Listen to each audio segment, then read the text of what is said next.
Hey, you wanker, stop fiddling with yourself and pay attention.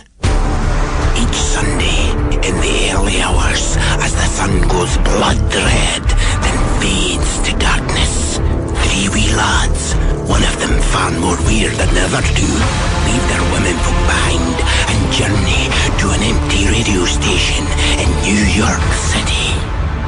There, they rise up against the bloody rubbish of the radio industry that plays the same 15 songs off a hard drive and gives away tickets to crap concerts. This is the Lazlow Show, starring Big Wayne. Hello? It's Bob. Hello? Hi, it's Bob. Hello? Hello, it's Bob. Hello? Hi, it's Bob. And Reed. I blacked out for like 5 minutes. I don't even know what. Is this a radio show still? What is going on here? And Cousin Ed. As long as I just want to wake up and have it be over. I just want to be home. And starring that wee poof Gaylord. You know, wearing a lot of gold chains, a lot of drugs. I move around and earn money with my wits and my loot. There's not much money in it these days. Not since the 12th century. One show, fighting to show 'em we're no dogs but men. Men who remember freedom, where 16-year-olds can drink and listen to metal music and smoke at bars and get into high-speed accidents. Men who have punch cards at Planned Parenthood. One show that could be shut down in a moment. Until that moment, this is the Lazlow Show. And this would be that moment. Lazlow Show, episode 23. The final episode.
All right, 92 free something. It's the Lazlow Show. Episode 23, the final countdown. That's Europe. You don't like them, do you? Oh. You know, I actually have a little Europe for you if you want to hear it. The band? Yes. No, you don't. I swear. You going to play the song? Huh? You're going to play the final countdown? Sure. Name one other Europe song. Well, no. I felt bad. I was an ad on TV yesterday for one of those, it's Name That Tune, and now it's the DVD version. Okay. And it was a clip of that song. It wasn't even the hit, and I knew it. I was like, oh, that's not good when I know it. It's a remix. This is the Super NES 8-bit version. Yeah. Awesome. Gaylord Menzies joining us on the final episode tonight with Couzin Ed came up from Philly. He works on the 90, what free FM are you? Wait, I got to get it right because we change it every 2 weeks. It's Free FM 94.1 WYSB. I see. And Big Reed, the useless producer, sitting in. I'm big now? Yeah. Thanks. And Big Wayne. I am big. And he's not useless today. He found us a box of fun. Yes, he did. Dude, this place, I got to tell you, I've never seen a radio station in such disrepair. It's in shambles. It's like eerie. It's like somebody threw a bomb in the Howard Stern studio, and there's like unmentionables everywhere. There's a whole box of things that vibrate. I didn't know it was going to be dismantled that quickly, and I figured we could do our show in there today. Act like we're big shots. No. It's a live show. What are they going to do, fire us? Yeah. Well, right. Well, we were. Haven't you been fired? Yes, many times. Yes. Gaylord, so you're an unemployed comedian. I have. I've been traveling your fine nation since we last met. How are things with that? I've been fighting for freedom. Oh, really? Yep. I've been, blowing up some TV stations to protect free speech. That's good. Yeah, I've been. You got shot at in Miami. I saw you on the tarmac. Absolutely. We burnt some books. Because after all, ideas are evil. We sent our own Alex Anthony out to Las Vegas. You there, Alex? Yo, I'm here. I'm not in Las Vegas. Right. No. We sent you were in Las Vegas, and if you've ever been to Vegas, you know there's these guys on the street corners that are handing out like basically full-color glossy brochures of women. And I said to Bipolar Boy there, I go, take your mini disc and talk to these guys because they're hysterical. They're all illegal immigrants who are getting paid off the books. And what happened to you? You were doing something for our show, and what happened? I guess I was on the grounds of the Luxor Hotel, brand new down there, or whatever it is, the Pyramid. And I'm sitting there recording some people and, going over to the guys with the glossy handouts for the girls and all that stuff and everything. And all of a sudden, these two gentlemen approach me and they take it away from me. They confiscate the thing. I said, what about the people with the video cameras and everything like that? He goes, sir, I'm sorry, this is a recording device and we have to take it from you. So You're not allowed to talk to the guys who are handing out catalogs of hookers. Yeah, basically, because they thought there was maybe some illegal action going on there. So I didn't want to cause a scene in Vegas and get arrested. So you just gave it to them like a girl. Yeah, I was a little girly man. So all the crap going on in Vegas, and that's what you get busted for. Yeah, think about it. That's pretty weak, dude. And so, didn't they say they didn't want to sort of publicize the fact that they have hookers? Well, they beat around the bush on that subject, but yeah, they got to that right away. The microphone works today. Does it? See, he can hear us. The microphone is good because I confiscated it myself. I did my own confiscation. I put that in my pocket. His own little world. I put that in my pocket, and they took the mini disc. Hello, Bob? Hello? Hello, Bob? Yeah. Bob? No. Hello, Bob? No Bob here.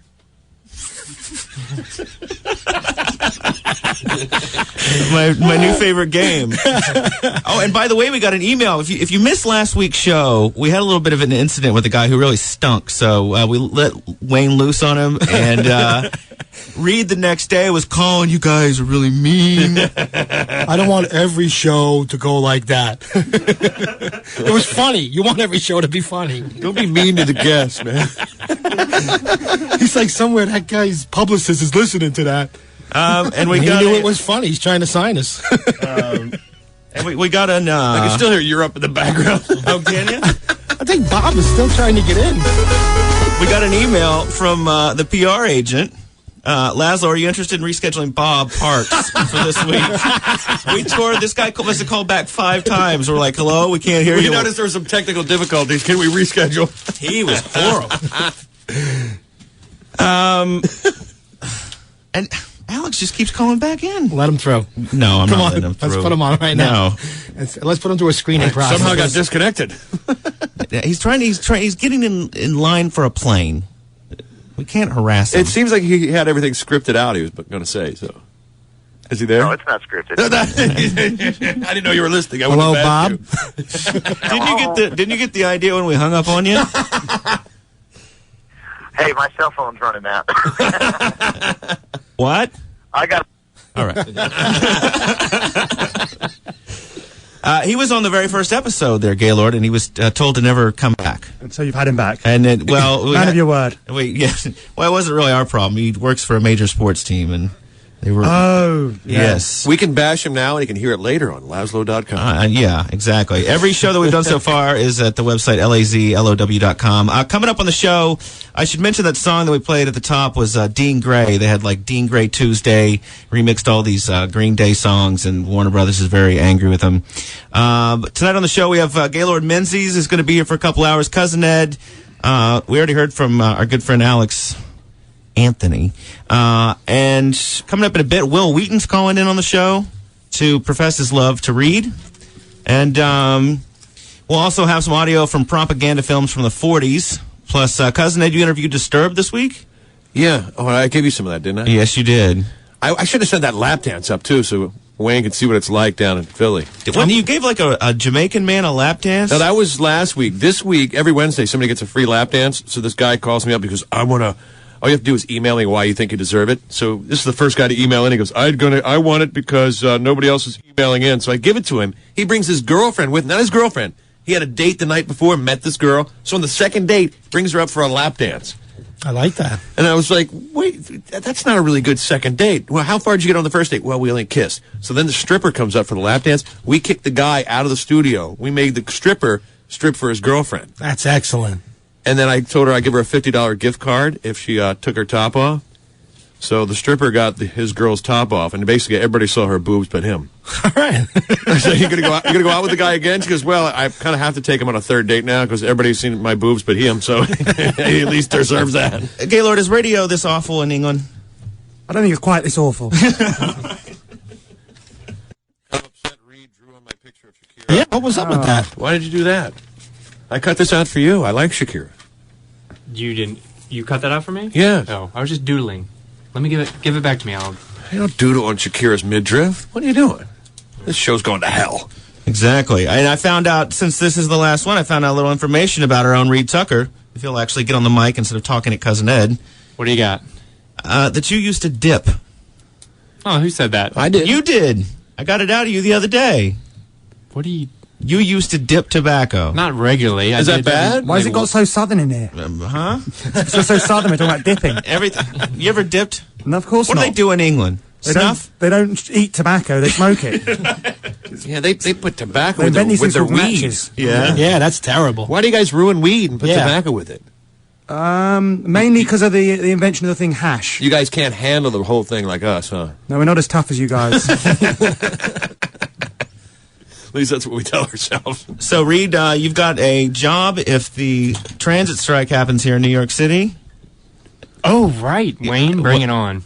Your wife has a proposition for me? Yeah, she says now that you're going to be full-time unemployed, if she needs to be shuttled around the city, she'd like to go by scooter. She can Especially ride- with the holiday traffic. She sees you going around everything. And that's called riding bitch, by the way. So She would be, right? No, I would yes, be driving. yes, whoever's on the back is the bitch. He's riding Even on a bitch. scooter. Yes, Isn't that like a double bitch? It's a half bitch. I love it. Can she afford me? I'm sure she can. Dude, please. You were the only one of the crew that would have taken an increase in pay with the job they offered us. We turned it down. You should have her pay you to ride around in her scooter, because what other guy has a girl in the back of his scooter in the city? Plenty. Plenty? Mostly it's two guys. Right, that's what I'm thinking. That's Chelsea. That's what I seen, two guys. You want to ride, bitch? Oh, dude, I had to put the list together today of who to tip. it just infuriates me that there's people that you have to give money to, like the postman. Yeah. Oh, because in New York, you have to tip everybody? It's the craziest thing I've ever... dude, in the South, you're lucky. Your tip is we don't hang you. I don't tip anybody. You don't always tip people that way, do you? Sometimes you just do hang them. When I was a school bus driver, I got tipped a lot. It was for a Hebrew academy, too. And they tipped For Christmas? They tipped big. Boy, I would get Really? $100 a pop from each family. Are you serious? Uh-huh. Yeah, And I didn't expect it, because I grew up down south. So how many kids were on the bus? Probably about 20. So $2,000. Yeah. That's a nice tip. Oh, yeah, it was nice. So what are you giving the mailman, Lazlow? I don't know. It's like you're a government employee. You have a pension. Yeah. Why do I need to thank you for delivering the bills? You're the one guy when you ask me to watch your house and I come by to pick up the mail. It's like I need a milk crate to bring it in the house. I think the guy carries a lot of mail for you. Do they tip? They don't tip in England at all. Like waitresses, that's part of their. No, we gave that up once we let them not be indentured slaves to people. They don't really do much. Well, that's what I tipping. loved over there because they just get paid and they don't expect a tip. Here, like they get paid so little, they expect a tip, and I think it should be all or nothing. If waitresses get tips, so do I. If we do a good show tonight, I want somebody waiting outside tipping me. And not with vibrating. Yeah, there's also the vibrating panties out there, like an entire case of them. We're going to make use of those later. Yes, we already got a model. Yes, we got somebody to wear them. Maybe on over her pants, but yes, but she's going to wear them. She's going to give him a buzz. Yep. You think so? Yes, yes. She's already got him on. That's the last show. What are you going to do to us, huh? Matter of fact, I'm going to hit the remote control right now. Yeah. Look at her smile. I know. It's a little creepy. It's smile, but yes, it's a little awkward because it's your sister. Just look away, Laz. Just look away. Staying very southern, this show. Let us have our fun. Speaking of Southern, did you see the clip this week of the guy who broke down in tears when he got to meet a professional wrestler? No. It was so bad. It was so... What do you meet, the Big Show? What? Who did he meet? Which wrestler, Like, which one did he meet? They're all the same to me. I don't care if it was Hogan. I'm not going to cry. Oh, you got to hear this Maybe guy. you beat a little tear. Next question, Jeff. Where are you? Right there. Yeah. I just want to thank each and every one of y'all for all you've done to your bodies. For all you've done to your bodies? It's still real to me, damn it. The best line ever. For all that you've done to your bodies, right? Like they, you think they really hurt themselves up there, the professional wrestling? It wasn't his next line, though. It's still real to me. Yes. Right? A man struggling with his faith. For all you've done to your bodies. It's still real to me, damn it. Thank you. Easy, man. Thank y'all guys. Y'all are awesome. Thank you so much, Mr. Funk, for saying what needed to be said. I don't want to see another one of these. Well, thank you. Oof. Wow, that guy See, that's has the thing, problems. dude. You cry in public now, it's going to be all over the planet. You know, I mean, especially if you're crying professional wrestling. Yeah, even them are telling you to take it easy. Even we know it's a joke. You know, out of all the professions in the sort of media, I would have to say that professional wrestlers probably have the creepiest stalkers. You know, the trashiest. Yeah, I would think so. Macho Man gave me a Slim Jim. I cry maybe I see his girl Elizabeth, take her clothes off or something. I'd like to see. Oh, but she died of drugs. I think one of them overdosed. One of his girls overdosed on something.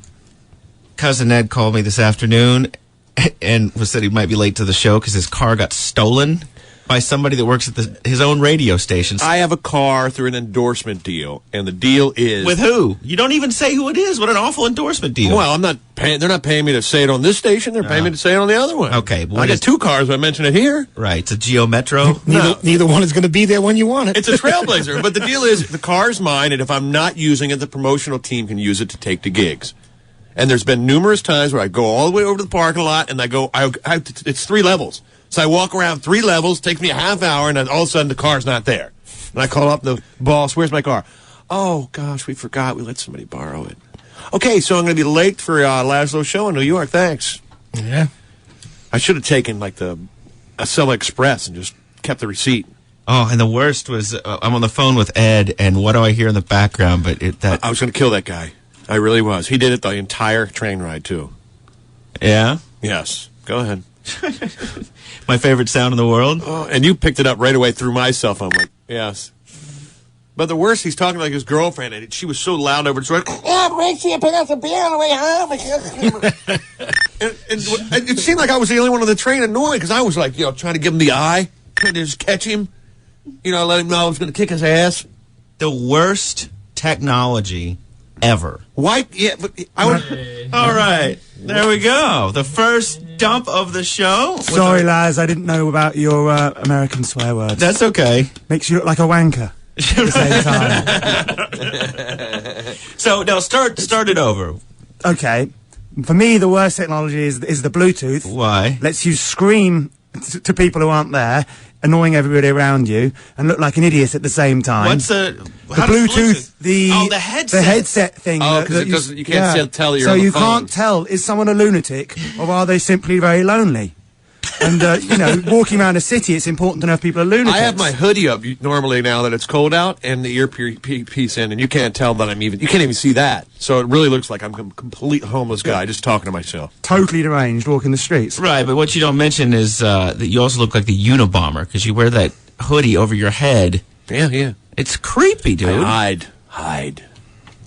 People leave you alone. I stopped the bus today, boy. You threatened to blow it up? There was a bunch of tourists around. They needed to cross. This bus was trying to, cross during a red light. So I jumped out in front of them, put my hand up, stopped the bus. Tourists cheered, and I kept going.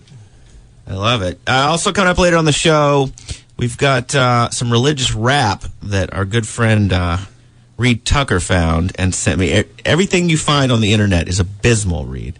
It's gold, baby. It's gold. Religious rap, and we've also got, I was on Opie and Anthony this week with Huey Lewis. So we've got, Really? Yeah, we've got Huey Lewis complaining about rap music is not giving positive messages to the kids. He must need a new drug. He must need something. That new drug he found is not working. Well, yeah. Dude, once you've made it in the 80s, like Gaylord, you were pretty big in the 80s. Enormous. And I knew him from somewhere. I'm going to cry. I think after Take that... it easy, man. Gaylord he was so real to me. It is real, goddammit. I want to thank you about what you did to your body. Yeah. I just want to thank each and every one of y'all. Thank you, Gaylord. Thank you. I'm almost expecting us just to go off the air. There's like a whole crew of engineers ripping this entire station apart. There's cables in the hall. Should we say that Wayne almost got in a fight with one of them? Oh, did you almost get in a fight with one of them? Don't tell Lazlow, because Lazlow will get all set. What happened? Showed him the story. I heard some like union, I'm not union. There was F-bombs thrown. There's a couple F-bombs thrown around. Really? Yeah. How did you... They stumbled off to a bad start. I think that's what it was. Yeah, he's a little cocky.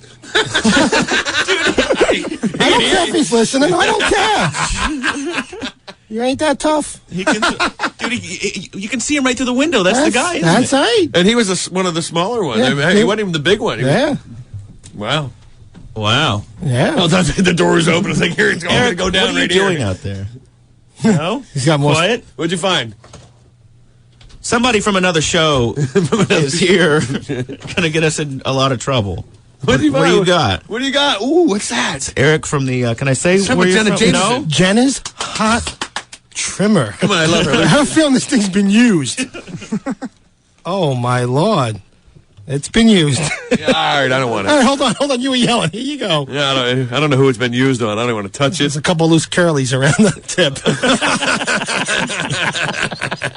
Gaylord, I wanted to ask you about this since we don't pay attention to Where are you any finding all this stuff? international... what are you...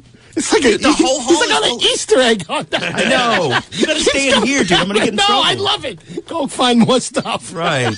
They're gonna find out what show you're from, and we're all going to be in a lot of trouble. He's from the late Who are you going to be in show. trouble with? Huh? That's a good point. You've already been sacked. Yeah, that's a good point. Right. Well, you What are know, they you going know to do? what? Ask you back? No, you know, we were sacked because we actually asked for Wayne and Reed to get paid. That's outrageous. Thanks, Gaylord. Who do you think you are? Unbelievable. You want money for your time? I do it for free. Come on. You do it for free. What? No, I do it for money. I pay. Since none of us pay attention to international news, I was trying to look through some stuff, and was there evidently a race riot in Australia? I think so, yeah. What? I didn't know there was racial tension in Australia. Yeah, they saw the movie King Kong. They're very upset at the racial premises behind it. So. Dude, what is the deal? I hear that movie's like 3 hours long, and you don't see the monkey for an hour and a half. I didn't realize it was 3 hours long, and 2 hours in, my girlfriend goes, how long is this movie? I said, they haven't even caught the monkey yet.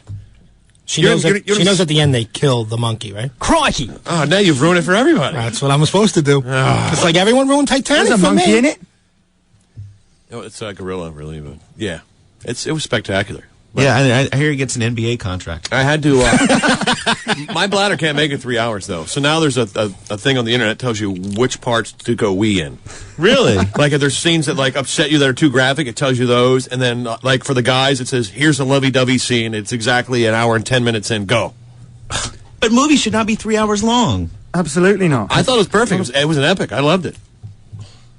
You know what? I think you're a little full of yourself. Why? If you're making it that long. If you can't tell a story in an hour and a half. He bored us for 9 hours with the elves. I was entertained. Got off lightly. I watched all 3 of those in a row before. I did too, but I would watch an hour a night. No, I watched all 3 in one day.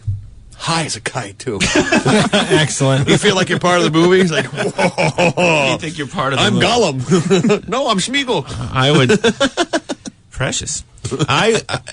I couldn't sit through an entire one. I'm too antsy. Really? And that's why I can't go to the movies. You gotta go high, dude. No, then I'll just start bugging out and thinking about my life. You do that anyway, anytime.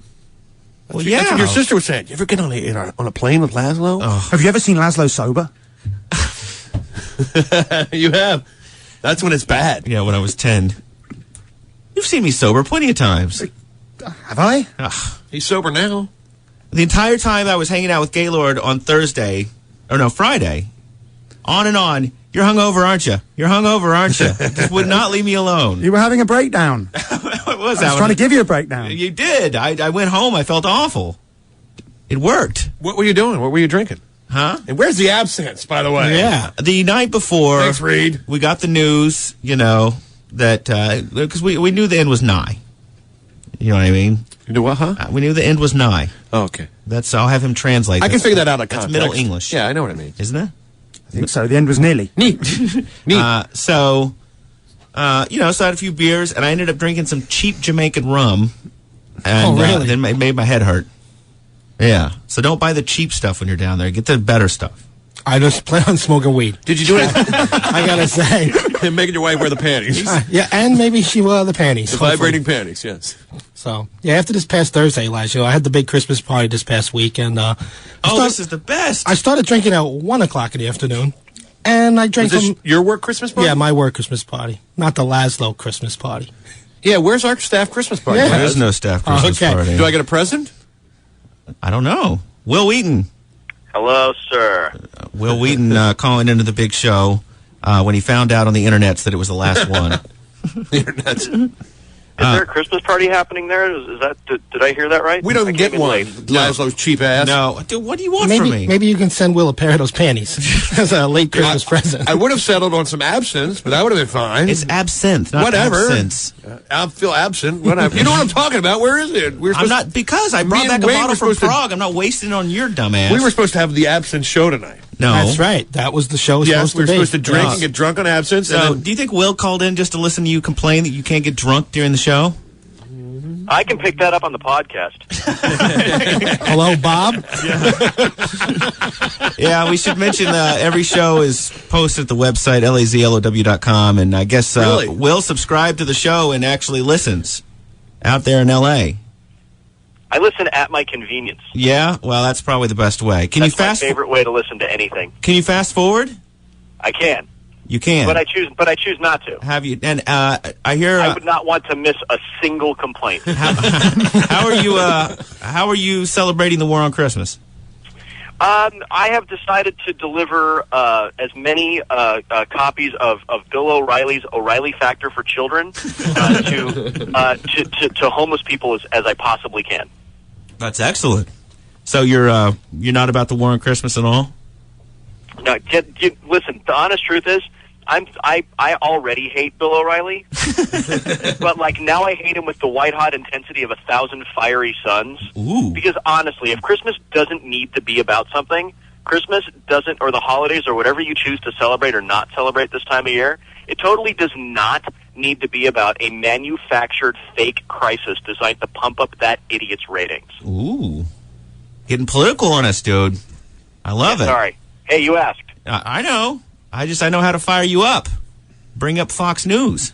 You may want to wait for David Lee Roth to bring up the politics. So now, you're an author. You've got a website with 1 billion hits on it, and you've got your own radio show podcast now. I think you just did episode 3.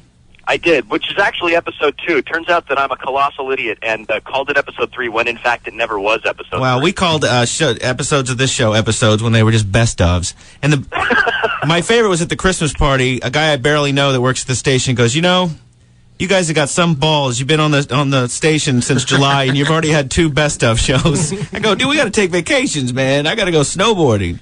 Yeah, how are you living the American dream if you're not taking undeserved vacations? Correct. Or, 5-week vacations while people are getting blown to bits in a foreign country. And we figured out this week, in order to take 4 hours off, you have to work about 14. Yeah, that's the thing when you want to take time off. It's just like there's no point in taking time off anymore. I got an hour off this week. I had to work for 3 hours. It's ridiculous. Might as well just come in and do the show. You got to work ahead. Haven't they come up with, computers and crap that would be able to go through and just randomly put stuff together? Yeah, they're called interns. Yeah, no, actually, we have the Couzin 3000. It just makes a reference to Jenna Jameson every now and then plays some Disturbed. Because there's this rumor going around L.A. that's how the Man Cow show works. Oh, really? I love it. And so you also review video games for The Onion? I have been, yes. And I called Will yesterday, and we were talking about the Xbox 360. What a colossal mess that thing is. I love reading the message boards that people say, it overheats. You know anything about that, Gaylord? Well, the 360 has got so many problems already, and, the general consensus that I've heard, and I don't hang out with, the hardcore gamer nerds. I hang out with sort of, the guys that are kind of poser gamer nerds. And the general consensus among the people I've talked to is that the 360 will eventually be a terrific platform with terrific games, but Microsoft really made a mistake racing out to deliver this in time for people to buy it, to celebrate the war on Christmas, because the games just aren't really that well developed. And one of my colleagues at The Onion said that he thought that this platform will eventually deliver incredible photorealistic games and graphics, but now there's just no compelling reason to buy the thing. Well, yeah, I mean, if you want to be really uber cool and use the word uber, which I never have understood what uber means. I think it means the most. Yeah. Gaylord, what does uber mean? I think it means I want to be German.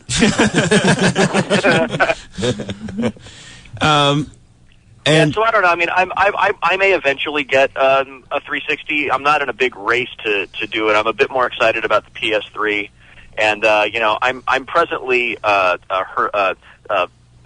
surgically attached to my PSP because of that damn Liberty City stories. That's right. I got sent a free Nintendo GameCube. Oh yeah? Yeah, I gave it away. Nintendo sent it to me so that I would play games with it. And they sent Mario Dance Faggot something Lucian thing. I don't know. Yeah. And I gave it away. How could you not want to play that game? I don't dance in front of a television. The 80s were awful, and that's when dancing in front of your television started. You can get young children another way anyway. When does a PS3 come out? Anybody know? Nobody knows. First quarter of next year, I think. Nobody knows. Let's start a rumor. I heard it comes out in March. Yes, March 18th. I was listening to these guys on the radio, and they said that the PS3 comes out in March. All right, March 7th. People are going to start lining up tomorrow at the end of April. So, and Will, you're a professional poker player now. You you make money at it. I wouldn't say professional, but yeah, I tend to win more than I lose. Well, that's professional. I was reading on your blog that you were playing and some really sad man came and sat down at your table and he and his wife fought the whole time. Wow, it was tragic. So I was just in Vegas for this huge gathering of poker bloggers, which was ridiculously fun. No glory holes? We had well, you know what? I'm sorry, I signed something. I got an NDA on that. I can't talk about it. I wish I could. Maybe next time you're in town, if you ply me with the correct mix of Guinness and other liquors, I may be able to accidentally let a few things slip, and you can connect the dots. All right. But I was playing at the MGM Grand, and the National Finals Rodeo is in town. Ooh, that used to be in Oklahoma. And oh, did they? Yeah, and the National Finals Rodeo used to be in Oklahoma, but it grew too big and went to Vegas. And I hear people hate working during it because the whole town is full of drunk redneck rodeo people. Yeah, but they are the worst poker players in the world. I swear to God, if you see a guy and he's wearing a cowboy hat and some kind of really, really fruity shirt, Laz. I've been known. Then there's a very good chance that you're going to be able to take his money away from him, one way or another. So I was getting rich off this crazy rodeo cowboy, and this other guy came and sat down at the table to play with us. And every now and then you'll see someone sit down, and they have this aura about them, like they're playing with the rent money, and they're sort of like playing with money that they should not be playing with. And Will Wheaton says, "Excellent." Yeah, well, and then I sort of feel guilty, like I don't want to take that guy's money. Yeah. I would rather take the money from the obnoxious frat guy or from the the guy that's getting the wrong odds on his draws and chases you all the way down and then gets pissed off when you bet on the river and he can't call because he has nothing. I would rather take the money away from those guys than this guy. So fortunately I didn't catch any cards when he was in any pots, but he threw down several buy-ins and then left, and the guy just looked like he looked like the Charlie Brown Christmas tree come to life. It was rough, man. It was really, really rough. And your book on poker is coming out relatively soon? Yeah, I'm timing it to the release of the PS3. Okay. March 7th. I thought it was the 15th. No, we're saying 7th. Oh. All right. 7th has a better ring to it. Yeah. Well, video games get blamed for everything, and now poker is getting blamed for people robbing banks. Did you hear about this guy in Pennsylvania? That is so ridiculous. This guy, what a moron! This kid he's the son of a Baptist preacher. Trouble. He comes from an incredibly wealthy suburb, I think in Ohio. He is a child of privilege. He is the president of his class. He plays like second seat cello or something in the orchestra. I mean, he's gay. This guy has got everything going for him. But, for some reason, he decides, what would be fun to do today? I think I'll rob a bank. So he goes into a bank, robs the bank, gets caught because doesn't even bother to, mask the license plate on the car that he's driving, which is registered to him, which is, the address goes to the place where he lives. He doesn't bother to put on any kind of disguise. He's the worst bank robber ever, right? And he gets caught, and his lawyer says, "Oh, this kid was robbing the bank because he's a victim of his internet poker addiction." I love it. Internet poker.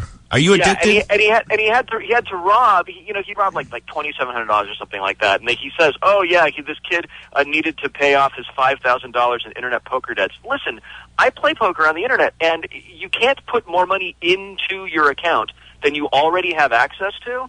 It's not like some goon comes through the computer and breaks your legs if you don't pay off your account. Give me an advance, right?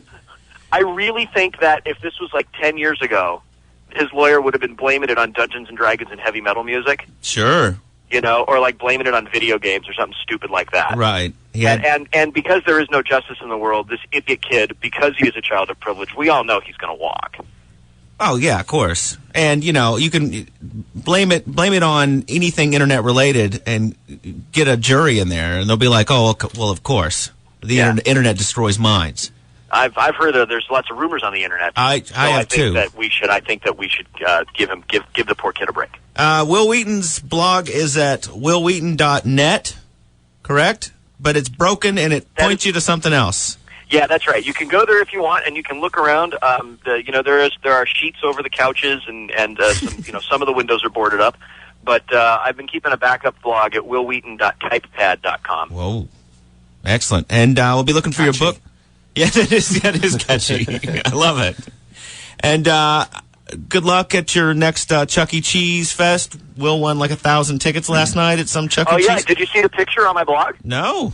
So I took a camera film picture because I knew nobody would ever believe me. I played one of those stupid games where you put in your quarters and then you pull the lever and then slam your hand down on the thing to stop the spinning lights. I think it's called Show World up on. I don't think that's called Show World.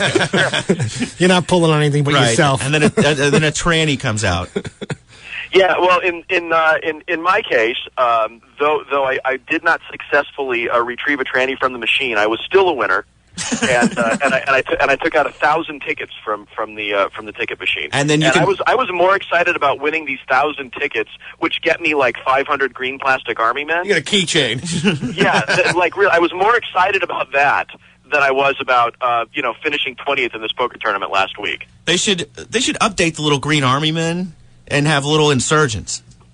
Don't you think? Insurgents. There's got to be somebody for the little green army men to fight. And when the bin of insurgents is running out, they put up a sign that says "Act fast." It's in its last throes.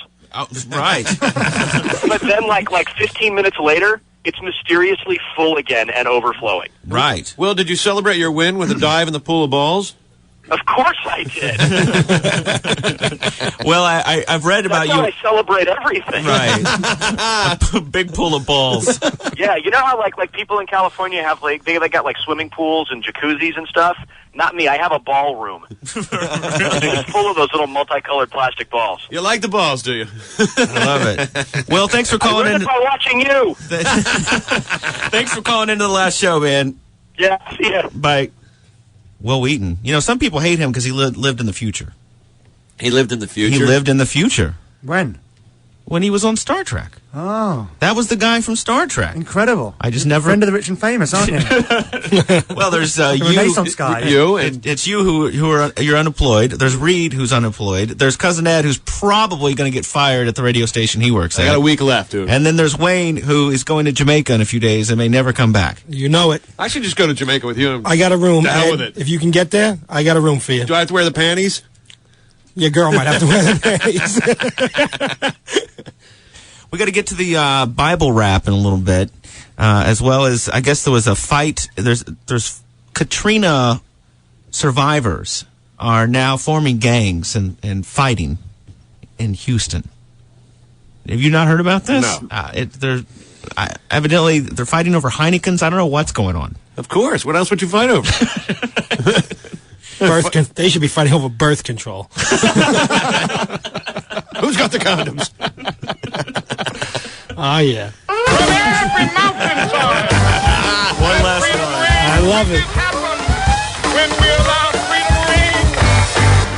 I mean, was that a racial? No, not really. Not really. Not really. Terrible. That was awful.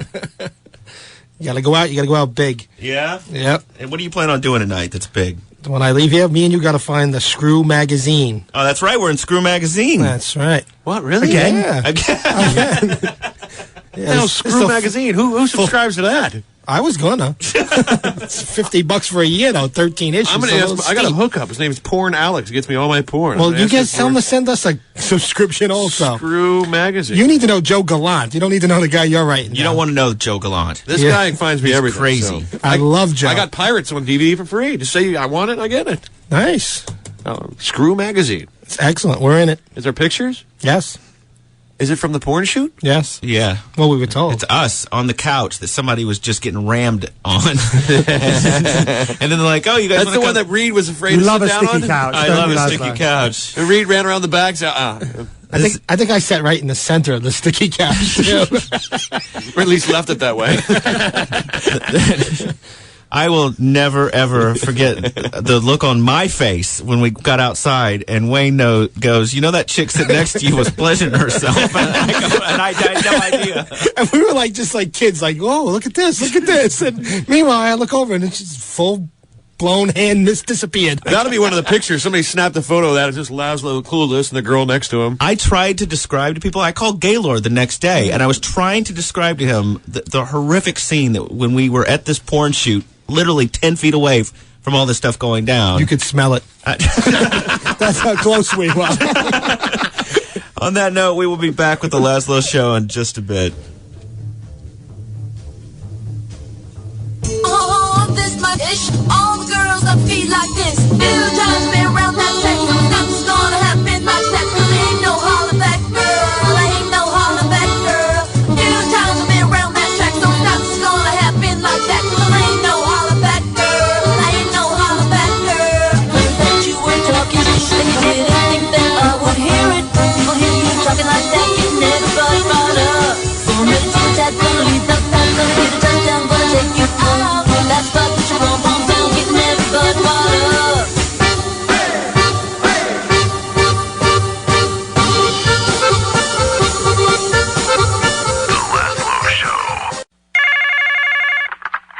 Yeah, how you doing? Listen, my boy Brandon has been in the 5th grade for 4 years. That's because of your damn school curriculum. I don't know. What do you feed these kids? Nothing but Klondike bars and Three Musketeers and whatever that Take 5 shit from Hershey's is. Oh, let me tell you something. That kid could he could provide shade for 4 people on the beach. What a hammer on that kid. He acted as one of those gates that come down and you gotta pay the toll, the easy pass. They just put him right there instead of the gate. My God, he can open up car doors, locks. He even got this one guy out of a freezer one time. The Lazlow Show.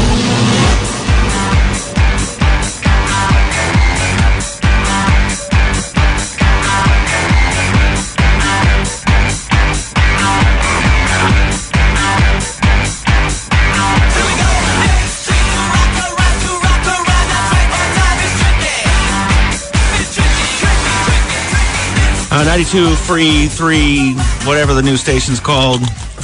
Cousin Ed in the house, munching chips. Out of work comedian. That's excellent. Gaylord, Menzies here. Take a bite and pass it. What are you guys eating? Plantains. Here you go. What are you? We wanted to pick out the noisiest chips we could find. That's great. And eat them Big during Wayne the show. sitting in. It's Hold the on. final episode of the Lazlow Show. Jesus Christ. We wouldn't have been doing this if we had the ab stuff. We might be doing it. You know what? All you got to do is Google absinthe, and you can order it on the internet. Just go. No, I was telling Wayne that one time I knew this guy about the size of you, Wayne, and then he did 3 shots, and he went from being happy to throwing like beer bottles against the wall. I was like, man, I imagine. got a little angry on it. I about punched my friend. You ever had absinthe? No, never. Imagine Missed if we that were one. on that right now, though, and we'd go in there and help him tear down the Howard Stern stuff. We'll help you tear that stuff down. Well, considering you almost got into a fight with a union. That was sober, too. Why? Oh, I forgot to ask. There was no fight. No? No, sorry. There was no fight. It wasn't even competition. I let you fight him, you girly man. Yeah? Uh-huh. I'm surprised you're from England and you've never had absinthe. Didn't you go to Prague? No, never went to Prague. It was too full of Americans. And that's the a wall came that's a down, the problem. Americans went in. Yeah? Yeah. What about... Doing cheap speed and absinthe. Anything to get us off.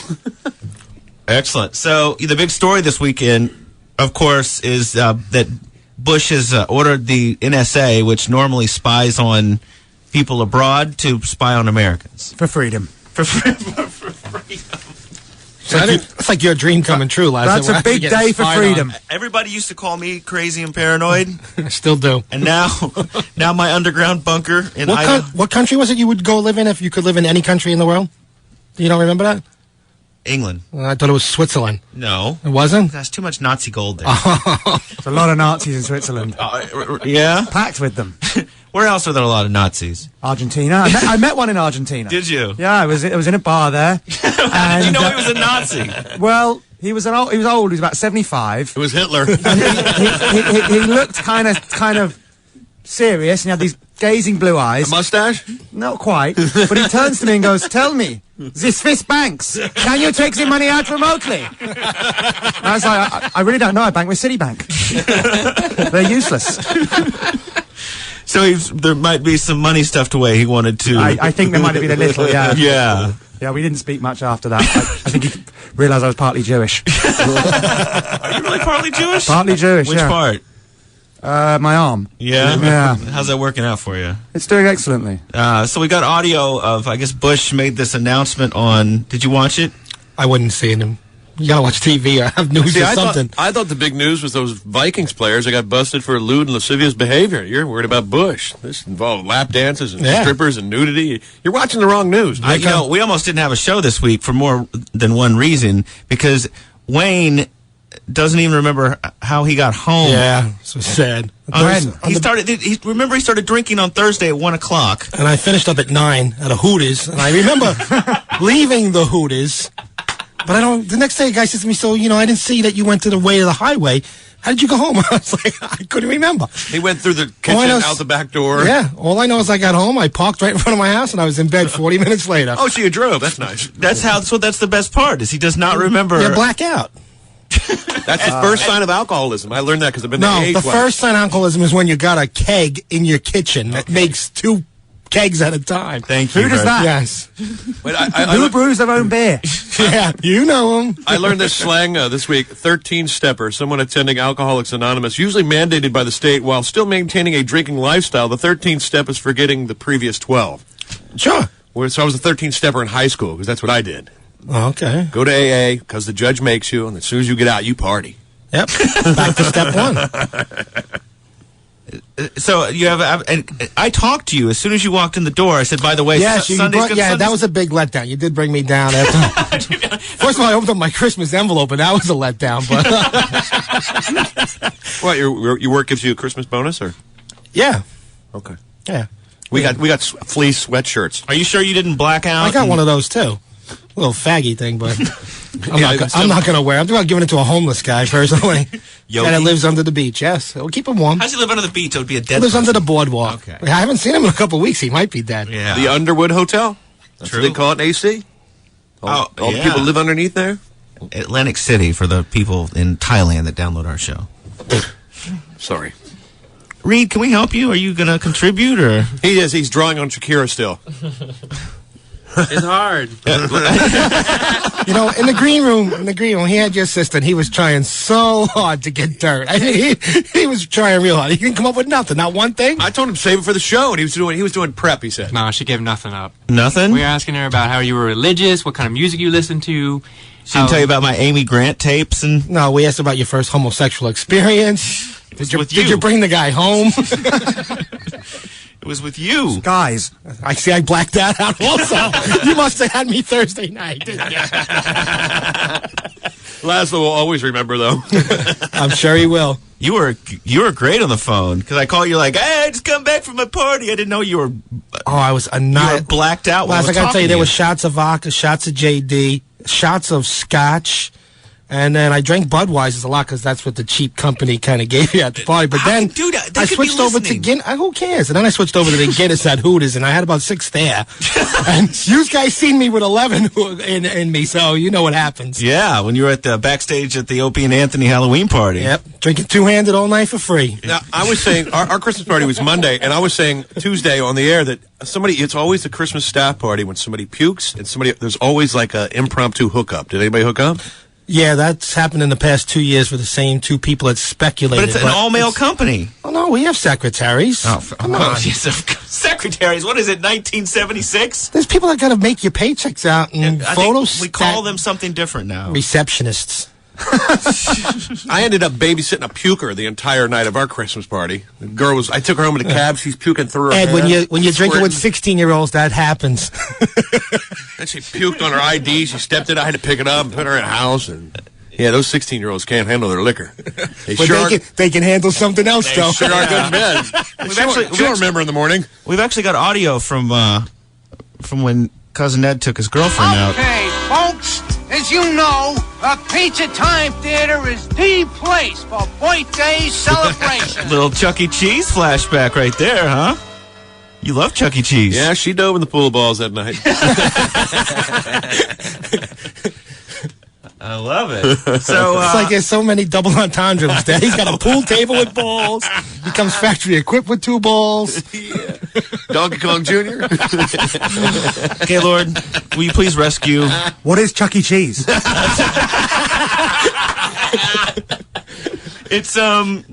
It's a little bit like a porn theater, but for young lads. For priests. No, it's It's where priests go for lunch. It's Chuck E. Cheese was this pizza place that had these animatronic It's still around. robots up on stage. And there were all sorts of like games that, you would do skee ball and stuff like that for tickets and then exchange them. And a lot of kids had birthday parties there. They still have Chuck E. Cheese? Oh, yeah. Definitely. And single men with camera phones nowadays. Doing upskirts on It had 10-year-olds. a big pool with a ton of colorful, like, little plastic balls. And the kids would just dive in there and disappear. And you don't want to be in there because there's so many diseases and kids peeing and slobbering. And you don't want to jump in there.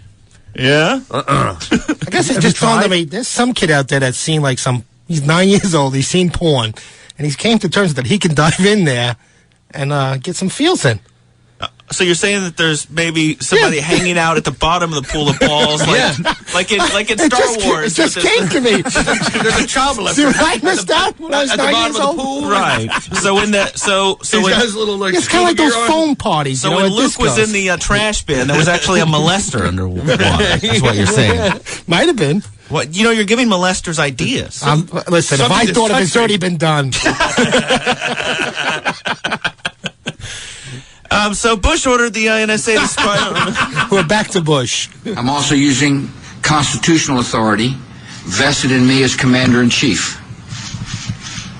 In the weeks following the terrorist attacks on our nation, I authorized the National Security Agency, consistent with U.S. law and the Constitution, to intercept. I got like Emmanuel Goldstein music. For Yeah, you. I heard that. You like that? The international communications of people with known links to Al-Qaeda and related terrorist organizations.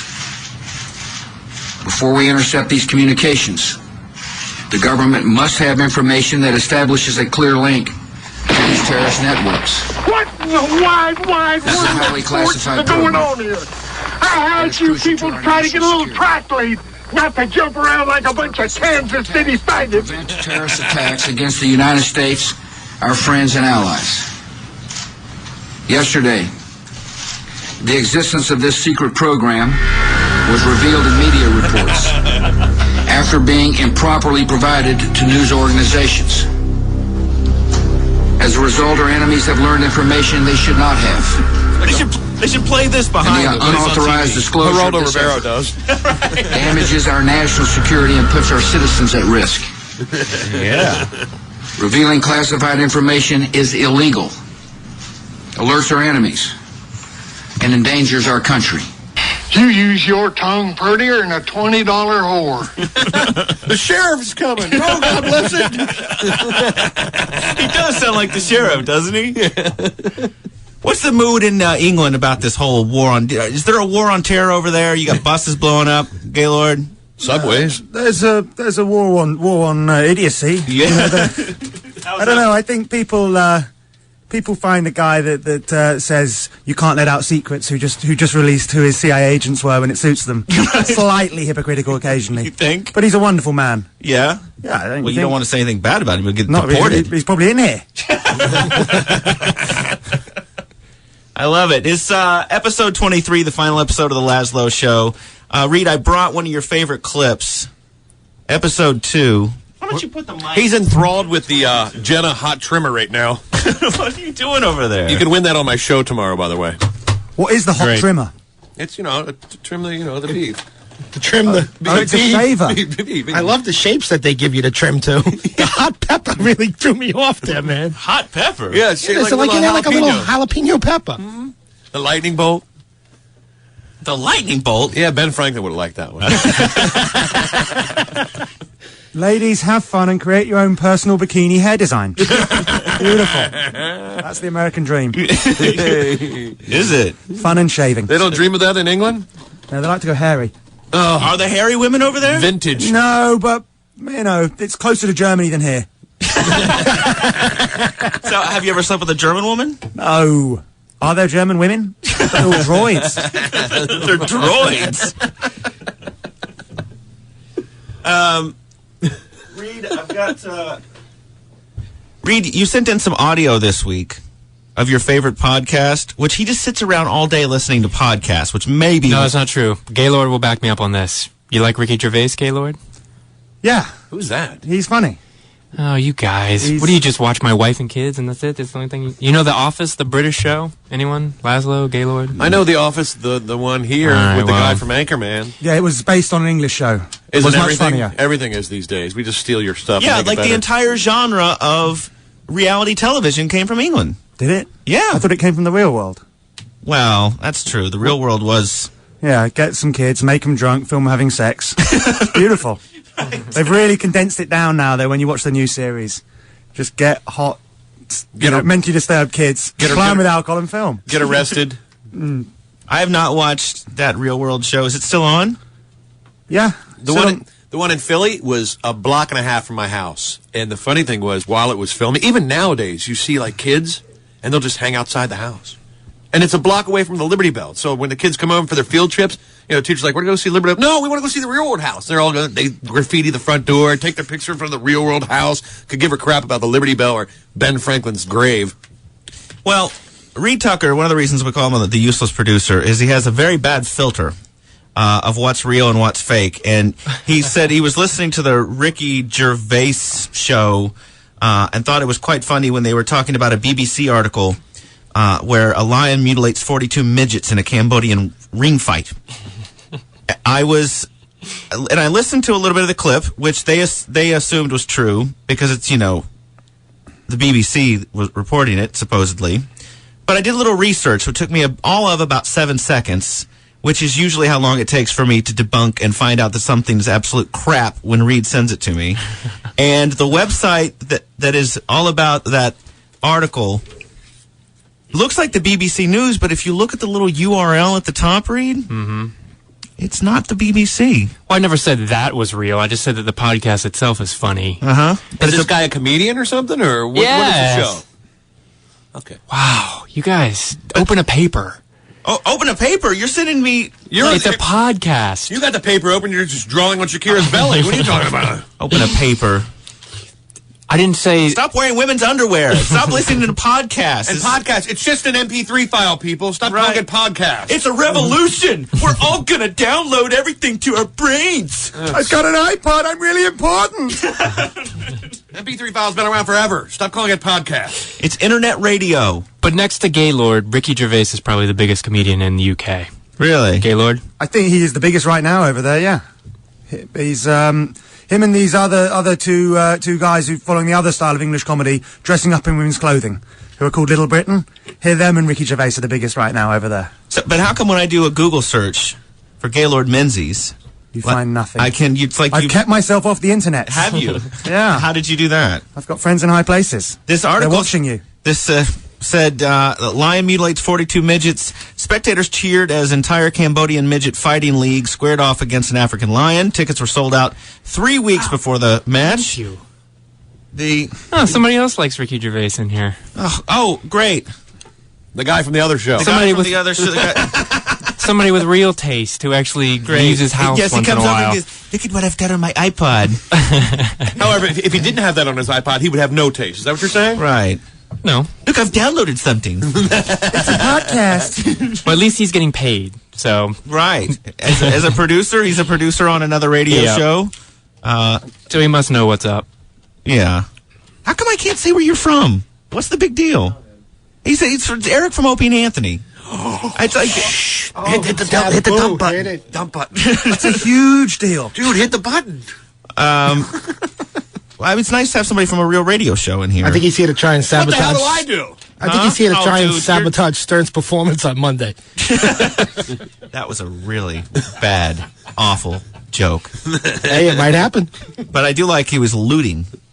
He was out there going through Howard's junk. I'm curious what these construction guys are going to be taking home, because they have their hands on everything. I'd be taking home everything I want. That podium thing. And you know what I love? They could have put a CD on, and we could not even... Nobody can hear us right now. We're doing a show we could just be like, look at those jackasses. I'll show that fat guy with the dreadlocks. I don't think they were interested to begin with. No, there's 4 CD burners that we record the show to, and they were working fine until about 10 minutes before the show, and they miraculously stopped working. And I run out there, and some guys with cigarettes hanging out of their mouths that look like they've killed hookers at one point and left them at a truck stop, said, "Oh yeah, well we unhooked those." So we can smoke today? There's guys smoking cigarettes in the hall. Wayne, come on, let's go, dude. You got something? No, I figured you did. Travel light. Crikey. Travel light. Episode 2, Reed. Do you remember episode 2? No, barely. Come on. What specifically? I don't know, where we went to Home Depot and picked up an illegal immigrant? That was the one? Yes, I remember that fondly. Yeah, that's right, because our guest earlier, who you unceremoniously hung up on, was told never to do the show again, so it left us in a bind there on our second episode, so we had to find a replacement, a third man, for our team. And what Americans do when they need to replace somebody? Go abroad and don't pay tax. My, how this show has grown over the years. Right. So the first thing we did is we were trying to train him how to be a radio DJ. But this is, you know, his name was Jimmy, and we picked him up in the Home Depot parking lot. But I mean, I had people who heard the show and were like, "That was the worst like Mexican imitation I've ever heard." And we're like, "No, that guy was real. He's actually a real guy. It's no joke." Here we go. All right, we are back on the Lazlow Show here on K-Rock. So we've got a new member of the show that we picked up today at Home Depot. We've been hanging out with him. His name is Jimmy. He's a lot funnier than that last fool that got pulled off the show. Right. Whose name we still can't say. Correct. So, Jimmy, tonight on the show, we're going to kind of give you Radio 101. Okay, so, Jimmy, last time we learned how to do a promo and flog the station name over and over again. Now we're going to move on to lesson number 2. We got to practice talking to a listener. So, Reed is going to pretend that he's a caller. He's calling in to request a song. Okay, and I should preface this by saying that what we learned is that 98% of the people who call into the radio show are driving around New Jersey stoned. So, Reed, you pretend to be a caller. Hey, man, I'm just wondering if you could, hang on, man, I'm stoned. Could you guys, like, rock my face off with some Bon Jovi? And now, you, as the DJ, Jimmy. No, you piece of white trash. Right. He caught on quick. It's 100% real, too, though. I know. That is actually... He's a real guy. He was a real guy, and we went and dropped his ass off. Did you script that line out for him, or he just knew what to say? Oh, we had a little talk with him on that. If you're really bored, you can go to the website and listen to some of the breaks. So we taped the whole... First, we stopped at Taco Bell for some bait. Yes. And we kind of clipped that out because I felt like it might be a little racist. Taking a Mexican to Taco Bell. I would have done this show for tacos. But we were driving with him, and at one point in the car, his English was bad, and he thought that we were swingers, Reed and I. That's true. And Go ahead. But don't you think after we picked him up, he was a little unsure? We were like, look, man, we'll pay you for a whole day if you just do a couple hours of radio with us. Right. We took him into the studio. When he's riding in the back of the car, for him, his face is like, it's 50-50 that these guys are going to kill me. But we didn't. The favorite part of the night was when he was telling us about, he's a day laborer, and there are female day laborers to please the day laborers. 923 K-Rock, the Lazlow Show with our new member, Jimmy. Give it up. Give it up for Jimmy. He's here. That's right. We picked him up at the Home Depot parking lot. He's now a radio star. He's usually doing construction, but right now he's sitting in the studio. Being a mega. So, your wife is in El Salvador? Yep. Yeah? Well, don't you get lonely? Do you have otra muchachas? Oh, also like the different my wife? Or yeah, different than your wife. Yeah? So we went to Home Depot to pick you up. Where do you go to pick up female day laborers, or, hourly, or 5 minutes? The Home Depot? No, other sluts at the Home Depot? Oh, where they like to pick up women? Women, to rent them for un otra... Yeah, Dunkin' Donuts. No, muchachas at Dunkin' Donuts? Yep. Por, yep. Yeah? Dude, who knew you could roll up on Dunkin' Donuts and get a donut? In the station, I live in the station. And Babylon Tempike. Uh-huh. They have the home over here. I know You go in the exactly what home. he's talking about. I know exactly what the guy's talking about. Really? Sure, the Dunkin' Donuts on Sunrise Highway in Freeport. And there's a whorehouse right next to it's Babylon Turnpike is right on the corner. I'm sure the phone line will be lighting up from out there. Have you ever been to the day laborer? No, I can't say I fancy a day laborer, hourly laborer, no. Are you saying you have something against Nicaraguan women, or what? I told you, I only bang the white Irish Catholic girls. That are on Hit it one more time. That are on crack and homeless. Sometimes. Yeah, it's like I've got The other two criterias are more important. And you like it so much you film it so you can watch it later. Yeah. Sometimes, exactly. Yeah, I got draw the line. No blacks or Hispanics, but a homeless white girl with big ass hair that looks like she woke up behind a Winger concert. Hey, back then that was styling. Styling was leaving your socks on. Hey, that porno chick, she loves socks, man. Gaylord, you should have come here for that show. Well, he can read about it in Screw magazine. So. Yeah, you could have seen Wayne's junk. I've always wanted to. It would have been a dream come true. You just might get that opportunity still. Yeah, whip it out right now. I can't. It's not right now. I'm not a shower. I'm a grower. Living station. And Babylon Turnpike. The home over here. You go in the home. Oh, there's a house. Yeah, I live in the house. Yep. And there's chicks there, women. Yeah. How much does that cost? How much? $30. $20? 30. 30? $30. What do you get? You know, que no más. No más. Is Hispanic or Americano? Spanish. Spanish? Yep. Awesome. Dude, that's next show. That's where we're going. We're going to have a remote broadcast live. We're going to be broadcasting live. What are the women's names? Do you know any of their names? No, I don't know the name. You don't know? You don't learn their names? Maria. You just go in there for your... Maria's probably a good bet. See, that was kind of racist of you. I love the Latin girls, dude. You just like big asses. It's not racism when you love them, right? I suppose, wasn't there a politician recently died, had the same problem? What, he like Latin girls? No. Strom Thurmond? Yeah. You're the Strom Thurmond of Philly. That's fine. Is that bad? You just go in there for your business? I don't know the name, no. No? Yeah? Are they muy bonita? Yes, muy chulas. Really? Big leches? Mucha leche, yeah. Yeah, a lot of milk. Lecheras. Lecheras. You're getting into this radio thing very well, Jimmy. We're thanks for coming on the show today. Okay. 92.3 K-Rock.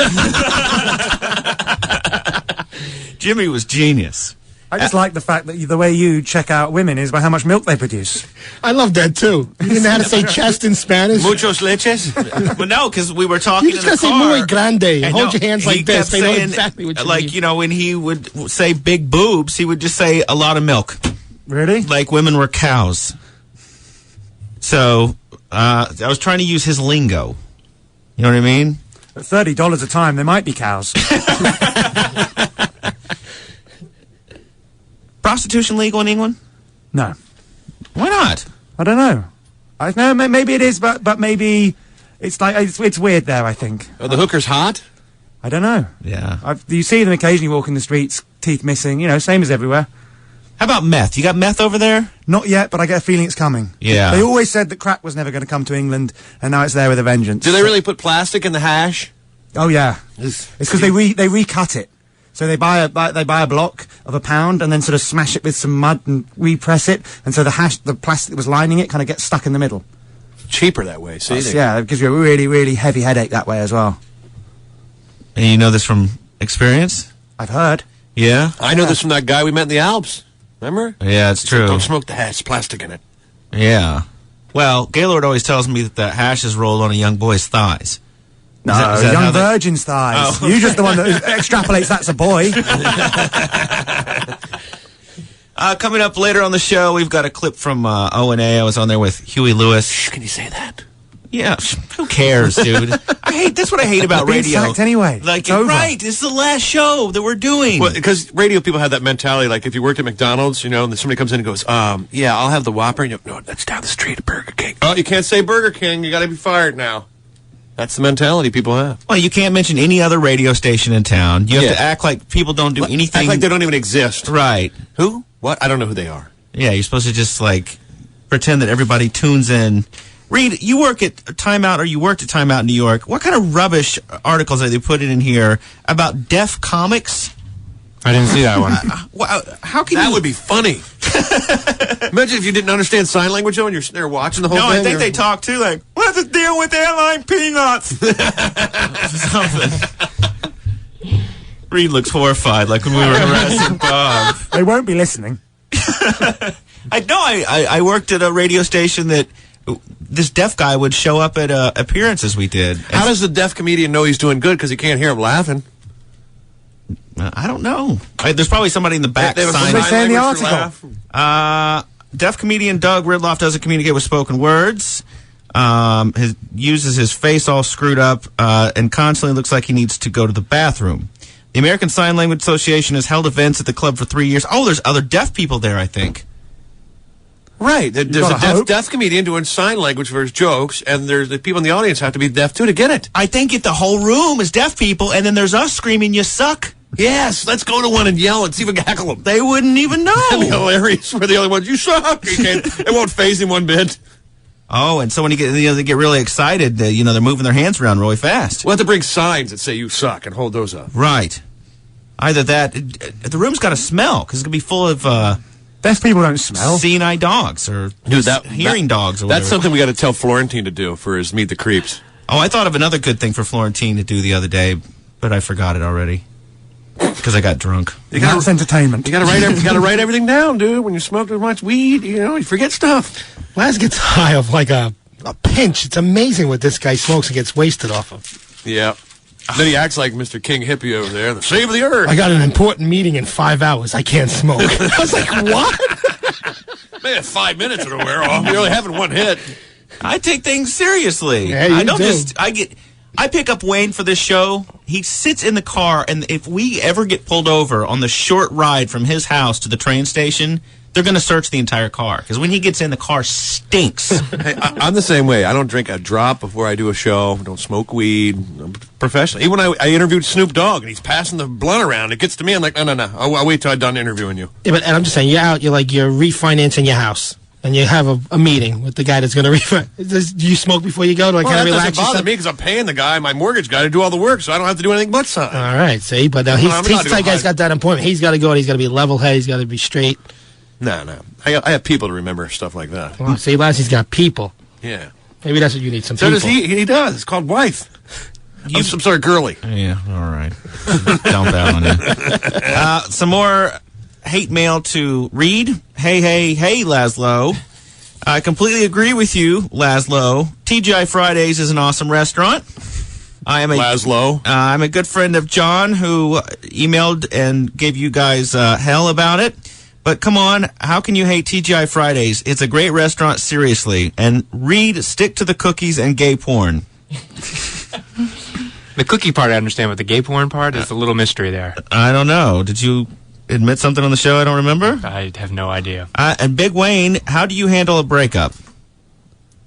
You bang a new one, you move on, man. What's up? Evidently, Wayne was telling us he would just push them off the back of the motorcycle at high speed. I might try that.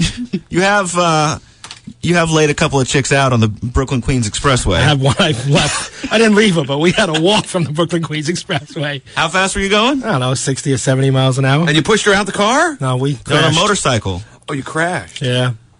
Was she yelling at you? Were you riding bitch or her? She was. He was saying that he liked to go through the tunnels, and you were... If you did wheelies going through the Midtown Tunnel, it was like the only thing you focused on was the fact that your headlight was on the top of the tunnel. Wait, and you're doing it with somebody on the back? Once in a while, but not too often. More like you like to be alone when you're doing that. Why do you like to be alone? Because it's like you get someone back there and they get all spazzy. They're not comfortable when the thing belongs on two wheels and now you're on one. Plus, it messes up. And it's pointing at the sky. It messes up the weight ratio. You're used to doing a wheelie with just you on the bike. So right. You got to think about that. Right. There's certain chicks that can just sit right on the back and you don't even know they're there. Now, was this before or after you would ride around high schools and troll for chicks? Same time. Sure. Gaylord? I like how you refer to it as trolling. I'm in awe. Wayne taught me how to do wheelies in the Liberty City stories, too. Yes, I did. I didn't know how. Actually, you should put that. That would be good for the next game. I got to tell you, have somebody ride. I only started playing this. I only started playing this week, and I was up to something like 43 seconds. Oh, the wheelie? Yeah. Really? Yeah. I get focused. Sometimes I just get into one thing, and that's all I do. Yeah, so like marijuana, the weird porn that Joe Gallant gave us. I am hooked on the Black Mirror Productions. I got to go find me a new one. He calls and tells me what's in these porns that we were given. They're so foul. What was in them? We can't even talk about it. I can say clinically everyone finishes up with an enema. Okay? Every one of them, Gaylord, finishes up with a spraying, and it's incredible. Oh, okay. Who dreams of that? That is so niche, isn't it? I don't know. I say it's got to go all the way back to like those Greek times when there was like big Roman orgies. They had to get into all that crazy stuff. They got bored of all the normal stuff. And then this is definitely for people that are beyond normal, straight up loving.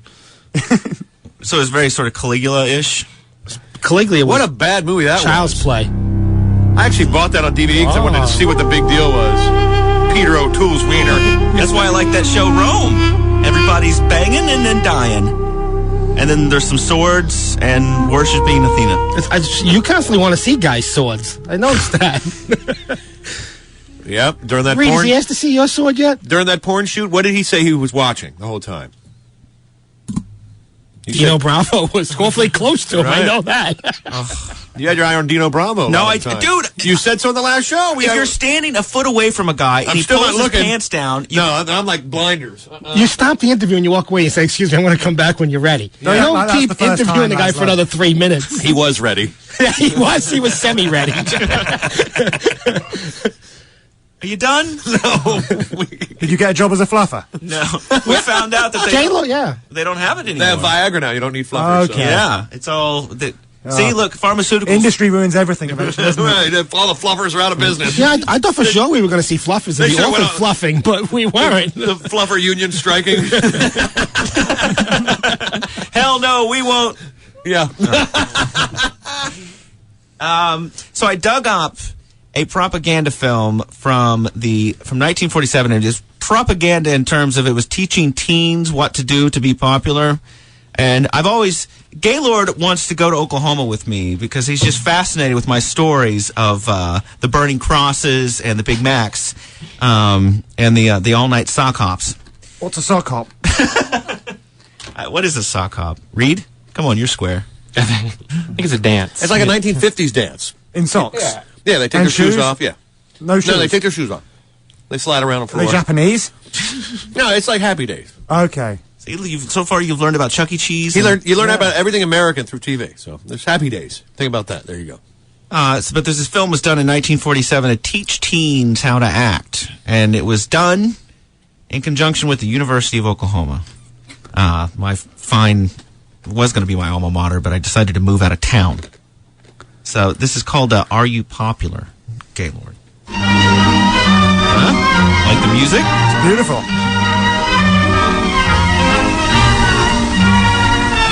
They always have those long Popularity. What is it made of? How does a person get to be popular with lots of people and have a few close friends, too? Let's watch and see what makes people like one person and not another. Hey, Jerry, there's that new girl in our math class. Oh, yes. Her name's Carolyn Ames. She's a swell kid. Why? You know her? Not very well. I wish I did. I don't know what it is, but there's something about her you like. Maybe her ass? Her socks? I love dirty socks. Her lack and the porn star socks got dirty, if you remember. Her lack of sexually transmitted diseases? Now that we're on the sock subject, there's flip-flop socks now. Just wanted to throw that in there. What are they? You know, it's got a little It's thing like when you see hippies wearing Birkenstocks I hate with that. socks. I want to shoot them. I've been trying to put an end to that fashion faux pas for years, but now I see in like the catalog for Christmas you can buy flip-flop socks. So they have the little insert where the thing goes between your toes. For people who like to get air on their feet, but not too much. Right. It's illogical. Either you go with the socks or no socks, depending on the weather. Go ahead. But what are these things? I just told you what they were. Pay attention. Go on with your little things. But there's something about her you like. Well, she always looks nice to start with. Yeah, especially when you compare her with some of the weird characters in this place. Jenny thinks that she has the key to popularity, parking in cars with the boys at night. Which yes, she's very popular. Yeah, see? We all know that's what makes a chick popular. Inspiration point. What did they call places where people would make out in England? Did you have like houses? Houses and scores. You didn't have any special flats, yes. We're not allowed to drive age 12 over there, so... we don't drive at 12. You can get married at 12 here, though. In Oklahoma, can't you? But isn't there like a cliff where you would go and you could park the car where, you know, where there would, the cops would come? Push her off. There was always like a cliff where it overlooked the city and, you know, all the teenagers would park and then, you know, not really in England, no. The cars would get all steamy. More the back of a bus stop kind of thing. Back of a bus stop. Oh, Wayne's favorite place. He loves a truck stop, doesn't he? No, he was part of a train in the back of a burnt out bus. Really? Yeah. Yep. Something like that. Do you know what a train is? Yeah. Okay. That's international. Have you ever been on a train? I don't think like that, no. No? Not like the one you were on. Have you ever been the caboose? No, I didn't get on the train. I just went to the train. Gaylord, yeah, you were I going was to be on the platform. You were going to be guy number 18 or 19? I was very deep in the number, and I took crap for not going down. Gaylord told me that in England they call that stirring the porridge. The last guy is stirring the porridge. Or here you might say stirring the oatmeal. The last guy? Yeah, because he will be stirring. That is so foul. Yeah. Only time I would be part of a train if I was the first guy. It would be the engineering car. How are we? Or else she's got to be that hot, and you got to be that lick it up. Well, I don't know. Yeah, you may have been part of a train. All you guys are saying now, I'm telling you. It depends on what cars are in front of you. Yeah. Have you ever been part of a train, Wayne? No.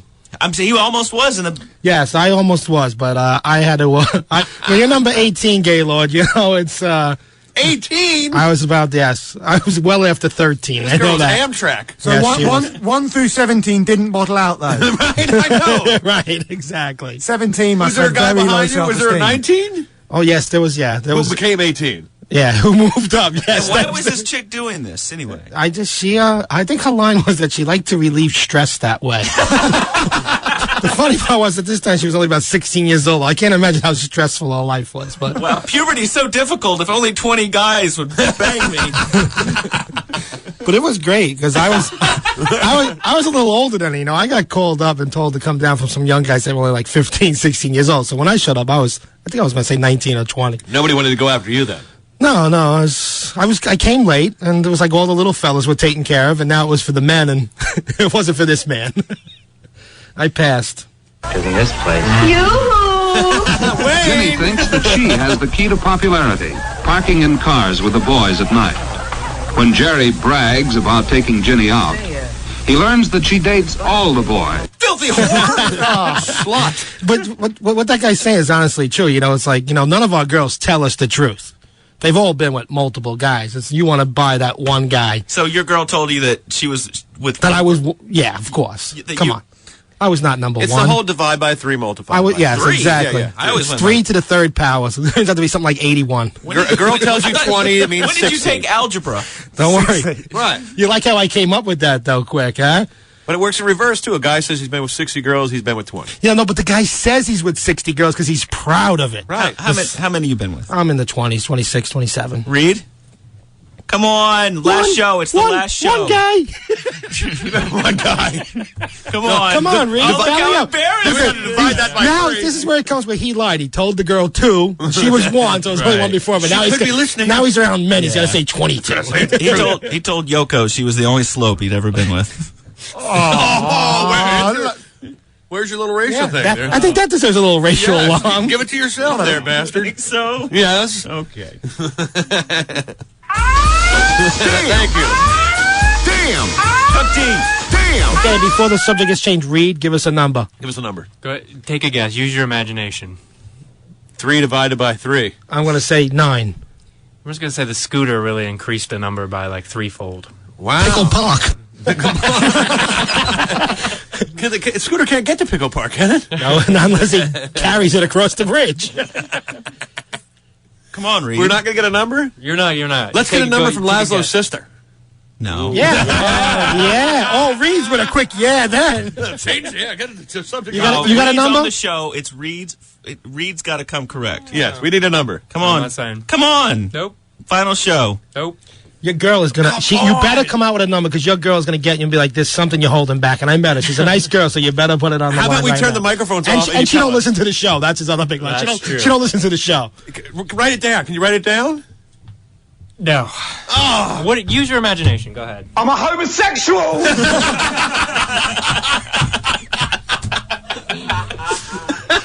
What, was that the question? Number of guys or either? You can throw the same. I gotta say, I'm gonna say Reed's had a couple partners only because you had good self control at the porno shoot. I thought for sure. You know? What is exactly good self control? Like you see a naked woman and you keep your clothes on. That's self control.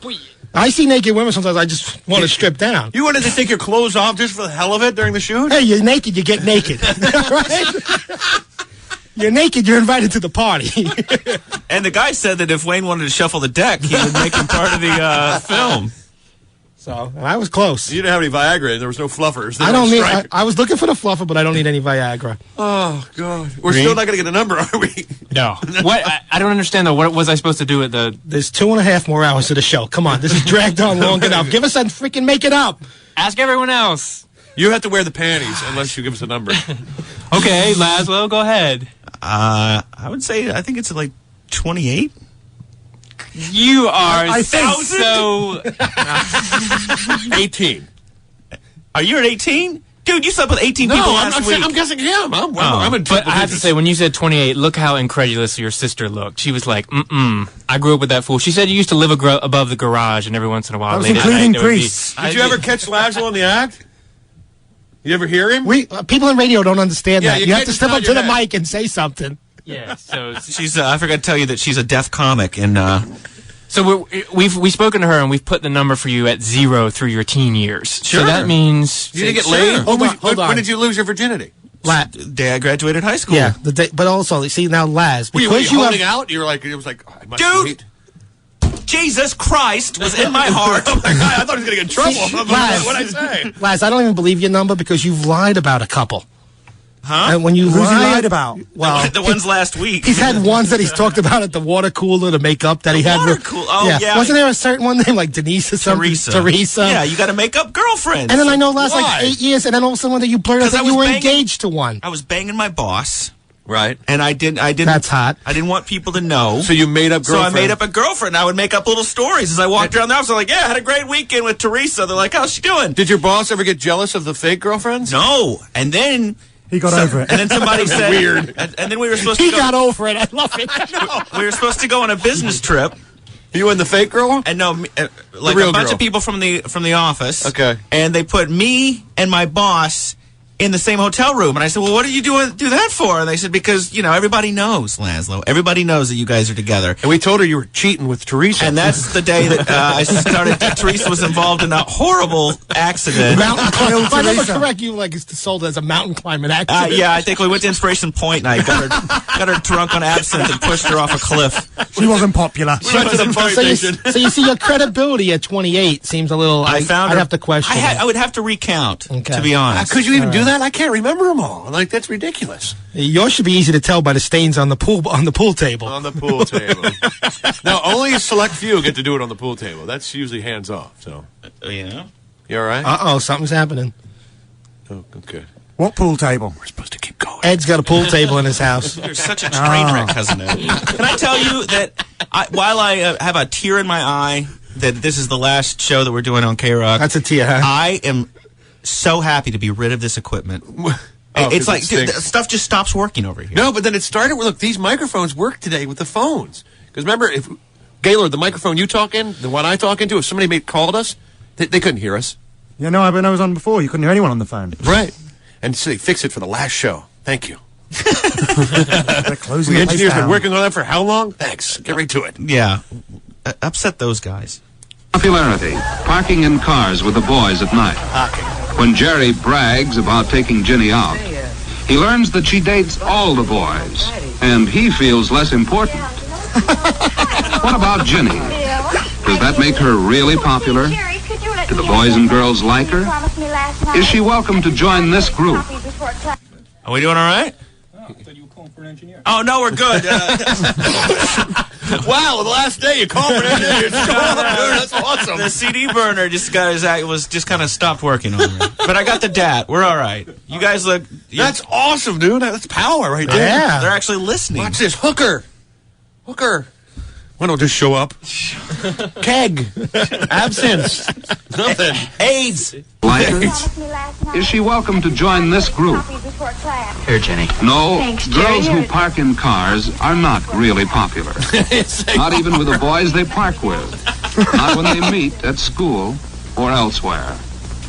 Now, why do they invite Carolyn to join their group when Jenny wasn't welcome? Because she's a virgin and they want to nail Likes her. the train. Jerry's just all upset because he's the last person to bang Jenny. That's the problem. You're stirring the porridge. He had low self-esteem afterwards. Why was I last on that train? Invite Carolyn to join their group when Jenny wasn't welcome. Is it because they like the way she looks and dresses? Because she seems as interested in girls as in boys? Whoa! Wow.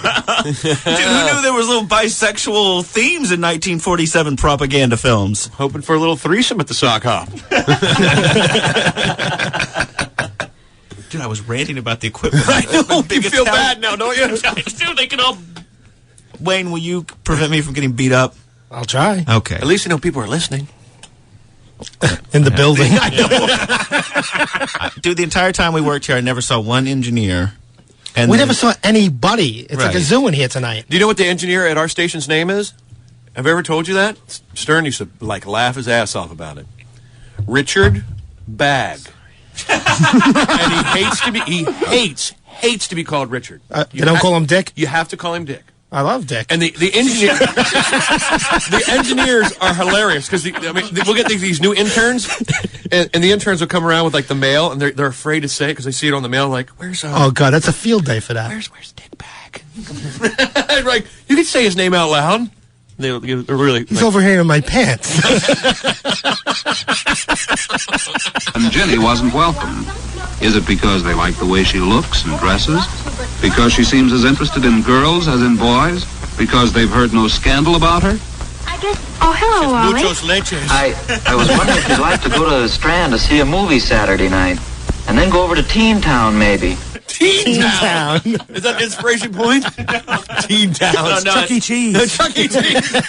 It's where you can get any teen you want for $20. Jenny, would you like to go for a roll in the pool of balls?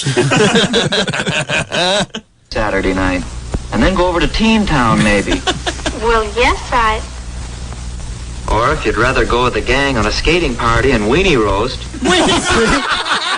See, back then it wasn't called a train. It was called a weenie roast with the gang. You heard he said the gang is going to come Because along. the guy toward the end is going to be burning a couple of days. Oh, my God. Got the clap. Oh, my God. The gang on a skating party and weenie roast. We'd have to leave earlier for that, though. But we get home at a decent time. Oh, the skating sounds like loads of fun. Wally has used a lot of common sense in putting the invitation this way.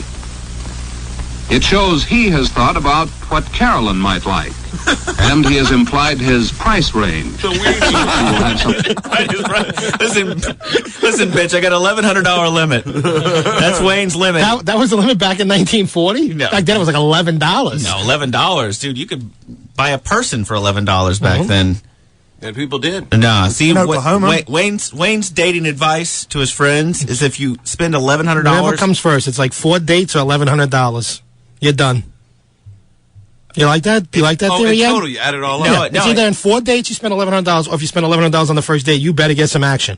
So his saying is if you spend $1,100 and you haven't got any action, you just cut. Dude, I know a guy who spent $2,000 in one night and didn't get any. Yeah, but he's probably married or something and just happy to be out. It was our spokesmodel, Tanya, and her boyfriend took her out and like paid $1,500 for this auction thing she wanted to win. And I was like, did you get some? He's like, no.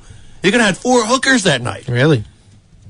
Dumb. Said he got nothing. His price range, so she will have some idea of what he can afford when she makes her choice. Carolyn likes it better this way, too. It's doing the girl no favor to leave it entirely up to her. It puts her on a spot. As we all know, girls are dumb. Don't make me make a decision. Yeah, help her make up her mind for her before the date and toward the end. I gotta kind of say, Are we roasting the wiener or not? I'm kind of taking. Teen Town or Wiener Roast? I'm kind of waiting for the guy to tell the chick that she has to supply the prophylactic. Dude, they didn't have condoms back Yes, then. they did. Yeah, they had prophylactics. Yes, that's why I used the proper term for 1940, prophylactics. And I know because my parents broke, and that's why I was born. Look,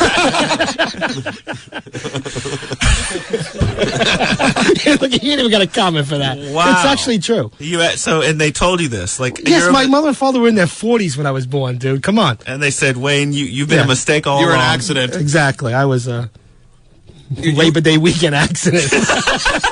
you are a broken prophylactic. Pretty much. Wow. Yeah. Did they save it? Do you have it framed? They have me. They didn't have to save it. Well, no favor to leave it entirely up to her. It puts her on a spot. Well, that phone call didn't go on for hours. A pretty sensible attitude toward telephone conversations.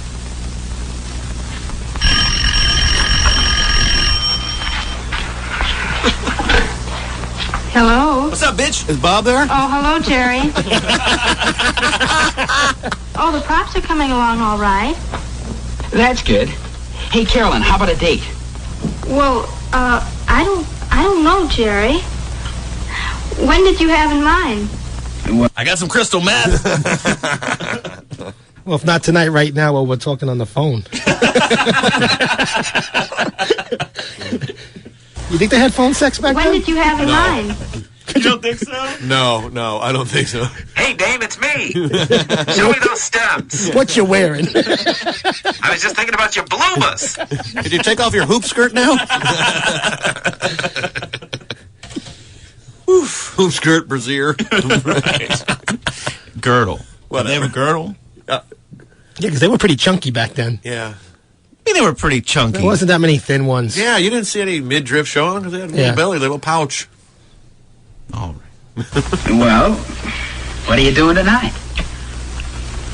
Dave. I'm awfully sorry, but I have a date for tonight, Jerry. Whore! Tomorrow? No, I'm sorry. Well, call me early next week, Jerry. Okay, Carolyn. Thanks a lot just the same. Goodbye. What's he all excited about? He sounded like he finished up right there. Goodbye. I gotta go clean up, thanks. Just the sound of your voice, that's all I needed. So they had phone sex, yes, but they were just, nobody was talking about it. Yeah, and it was really embarrassing when you had to call the operator. Patch me through real quick, one more time. I need another 10 seconds. Didn't they have, weird phone numbers back then? M5. Right. Yeah. Evergreen Klondike. 6. Hey, I got it. I'm Semi. Give me Klondike 5. Back then, you could lose an erection with the rotary dial phone. Well, that one only goes out for our faithful fans. I'm leaving it. Oh, good. I didn't say anything wrong. There's nothing wrong with that. Scientific term. Let's ask him. Can we say that? Would you think we could say that? Dude, he works on Opie and Anthony's show. That's why they say the C word. Yeah, they can say anything they want. They say the C word just for fun. Well, Wow. we say the E word over here. Okay, Carolyn. Thanks a lot just the same. Goodbye. No, it isn't too promising for Jerry. But after all, it's no compliment to any girl to call her so late she thinks she's a very last resort. It's a booty call. It was before they knew what a booty call was. Oh. To any girl to call her so late she thinks she's a very last resort. And sometimes a girl likes a chance to get ready for a date. Janice Jameson Shaver. Hello, Wally. Come on in. Hello yourself. Where's the beef?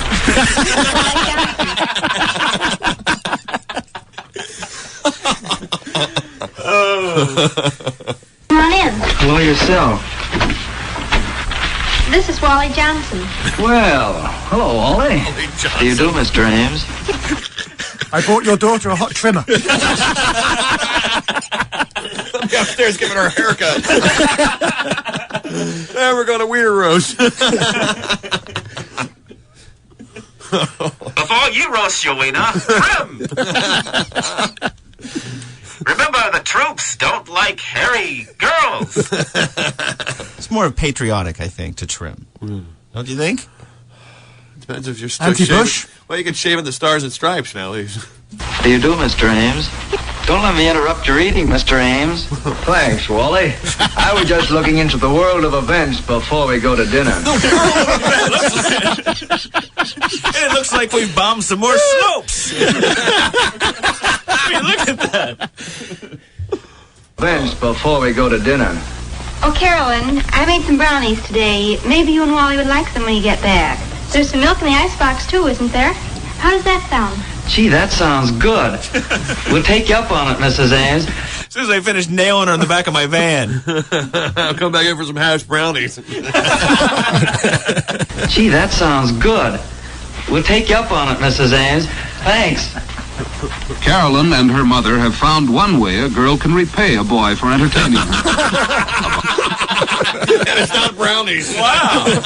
Mom and the daughter. That's pretty kinky. That's hot.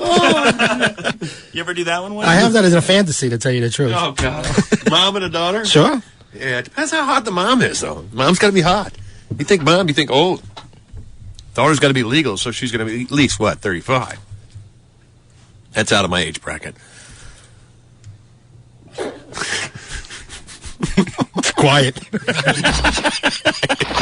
What in the wide world of sports is going on here? Wrong button. Have found one way a girl can repay a boy for entertaining her. A bite to eat at her house will save him money. Perhaps they'll bring another couple home with them. That would be fun. I'll take good care of her, Mrs. Ames. Bye. Bye. They were swinging back then. Home, parents, and personality all help boys and girls to be popular.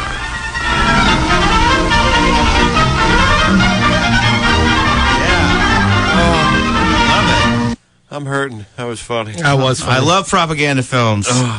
Gaylord, you hanging out? You leaving? You got to go? What are you doing? Leaving in a few minutes. All right. Well, thanks for coming on the last show. Yeah, thank you for having me. It's quite nice of you. And where will you be appearing anywhere? No, I think I'll be being kicked out of the country. They'll probably be escorting me at the bottom of the door. This is the Lazlow Show. We'll be back in just a bit.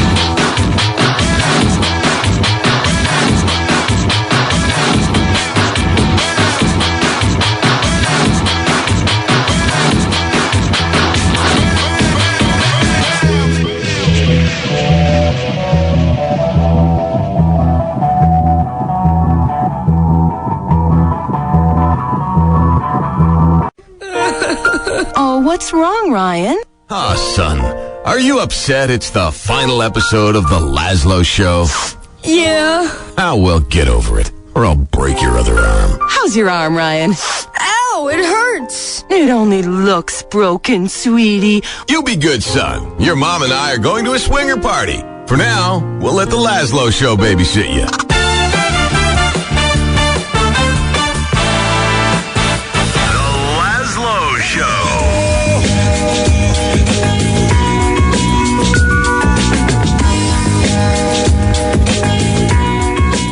Lazlow Show.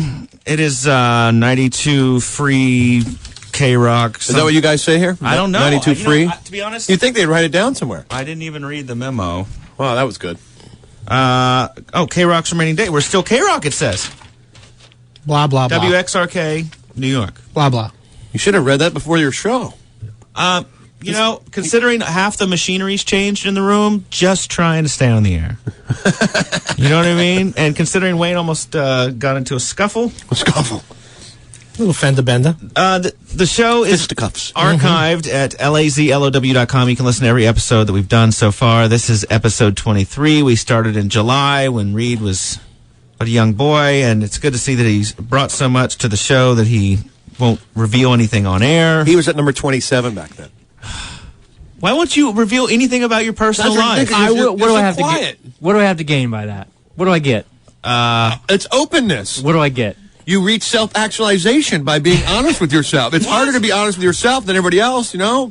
Just do it. Do it for yourself. Yeah, do it. All right, do it for yourself. I'll tell myself right now. Do it. Out loud. I just told myself. Out loud. That's not myself. Tell out loud. No, I'm not doing it. It's like, you know, when you go to AA, you have to say it out loud. I am an alcoholic. Say it out loud. I'm not an alcoholic. Homosexual! Or Boy George. Boy Boy George just called you gay. Boy George was number 28. He never gave a number, did he? No. No, he didn't. Your girl, dude, you are not seeing any action till like after New You know Year's. why? Because your girlfriend's going to think it's even a higher number, or she's Exactly. going to think that you're less of a man because you can't even say a number. That's exactly why I'm not going to say anything. What's Why that? would I? What do I have to gain by saying By not anything? saying it, she's going to assume it's no, bigger. No. Yes. No, she won't. She won't. She thinks you're being dishonest. She can't See, be honest with your and friends. she's gonna start to believe my theory that if you lie about one of them, yes, you lied about. You have no credentials at all, You like can't- Laz. If you don't say anything, you're not lying. It's deceiving. That's the bet. There's no deceiving. Trust me, you've had this conversation one time with her before you scored any action. She was like, "Come on, how many?" And you were like, "How many?" Now she knows you're lying. No, we both had that conversation. It's like, you know what? You I really don't had the care. conversation with Sure. You don't care. You have to. So you could We be don't number care. like 69 right now and So not you- care. Yeah. You didn't have to give a number, and she didn't have to. We didn't want to. What's the point of that? It doesn't. It just. You gotta know if she's Hold a on, slut. yeah, exactly. Hold on, if she's holding back on the number, know. that's even more of a concern, dude. I honestly don't. You know what? I agree with Chicks you. are the first ones that want honesty. The conversation is irrelevant. You don't need to have the conversation. But this is Right. just us. We're friends. We're talking. I wouldn't hold. If somebody asked me, I wouldn't hold it back. How do you know that like she ain't banged like Lazlow. No, maybe someone maybe someone even like I don't know if I should say this. Someone closer. A family member? Oh, what makes you say that? Oh, I wasn't going there. Wow, that's right. Yeah. It doesn't matter to me. If she was with your sister, it wouldn't matter. Speaking of your sister, she has gone crazy, hasn't she? She hasn't called me in a while. She was on this show like 5-6 weeks ago, and then I'm talking to you the other day, and she calls from Texas. She's just like disappeared. No, she's not disappeared. She's just traveling the world. Exactly, on her holiday break. I don't know what's going on the with her. meth train. She's looking for Teen Town. I think she found Teen Town. Yeah, you come still back have her with- number, Ed? You still gonna give her That's a not shout her out? number. That was her number. She called you from. Oh, she called you from my phone. Yeah, But still. she says, don't call me back on this phone. It's Reed's number. Right. I don't want him to know we're talking. And then we stung you, fool. I know. I got all excited. Reed just keeps. I don't know. That guy is good. He knows how to keep changing the subject. I know. Lazlow changed the subject to my sister. I told. Oh, you're right. Would you tell your sister? if Would you she tell asked us off air? Hold on, Laz. She already knows. Cue down his Probably one of mic. them. Hey, turn Cue the mic down off his and tell mic us. and tell us. I'm not going to tell you. That's like. Come on! That's like asking somebody that. Turn down you- his mic for a minute. Would you ever ask somebody that you work with how much money they make? I just did in the hall, and the guy almost wanted to beat the crap out of me. Only bad things. Hey, what union you with? How much money you make? All right, kill his mic one time and let us see some fingers. I'm turning his mic off. He doesn't get to participate in the last show anymore. Okay. Wow, that's a lot of fingers. You can just. He had to take his shoes off. Well, you would hope. That's only 10. All right, so we got him at least 10. I'm saying 10 boys. Any revelation, and it's going to eat you up inside. You know one what? way The or reason he's other. not telling us because it's probably like 2. Because I'm telling you, when I There's nothing wrong with that. when I first started see? working with Reed, See? No, it's different because he has a girlfriend and he's afraid his girlfriend's going to find out. No, I don't. When I first started working with Reed, he was very pure. He used to sort of give me these like puritanical speeches every now and then. Never really done drugs. It was kind of hard to tell what his sexual, like if he was Pat or Pat.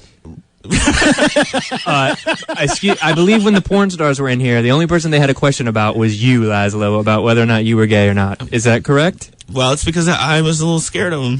You were scared. Okay. I'm They afraid- had- there was no. Dude, you can get AIDS from people looking at you wrong. Right? I don't think so. I hope not. You were just staring at I don't me. know. awfully You heavy. blacked out last Thursday. You may have the Right. HIV. I may have That was the the year hair. of high school you can missed. get AIDS in the pool of balls. So you've been swimming in that thing. You got an open sore. I think that thing's in Chelsea, actually. The Pickle Park.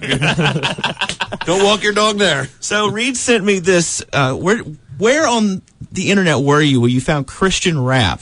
There's this Google videos. Oh, Have you yes. seen that? It's the best, man, because just like everything else on Google, it ranks the stuff by how many people are looking at it. And some of the things are just, it's always the weirdest ones that gets the most hits. So this was one of them. Hey, you know another one? Did you see that they had some site called like smashmyxbox.com? You guys were talking about this earlier? No. Yeah, these guys get together a donation from amongst their friends. They're like 15-year-old guys, and then they go to Best Buy, and they have this huge whoop-de-doo out in front of the store where they smash a new Xbox. The new one. The new one. It costs like $300. There's people out there can't get their hands on one for their kids for Christmas. Yeah. And these guys are just wasting. And they're smashing one, and they film it, and then they put different video clips on their site. I like that. I think it's crazy. It's a waste of money. But yeah, this Christian thing was up there as like one of the top downloaded videos. And since I went to, a very fundamentalist church in Oklahoma, you see them try to take anything that's in popular culture and make sort of a wacky religious version of it. Like there's a guy now who's investing a ton of money to make a video game about the Old Testament. Right. That sounds fun. Yeah, it sounds like a lot of. Well, you get to sell your daughters into slavery and then eat locusts. I'm going to part the Red Sea now. Yeah, you got to make Christianity cool. We got to speak the kids' languages. And so they've got this one. I like big Bibles. And what song is it set to, Reed? Big Butts. I like Big Butts. Sir right? Mix-a-Lot. Yeah. Big Bibles and I cannot lie. You Christian brothers can't deny that when a girl walks in with a KJV and a bookmark in Proverbs, you get stoked.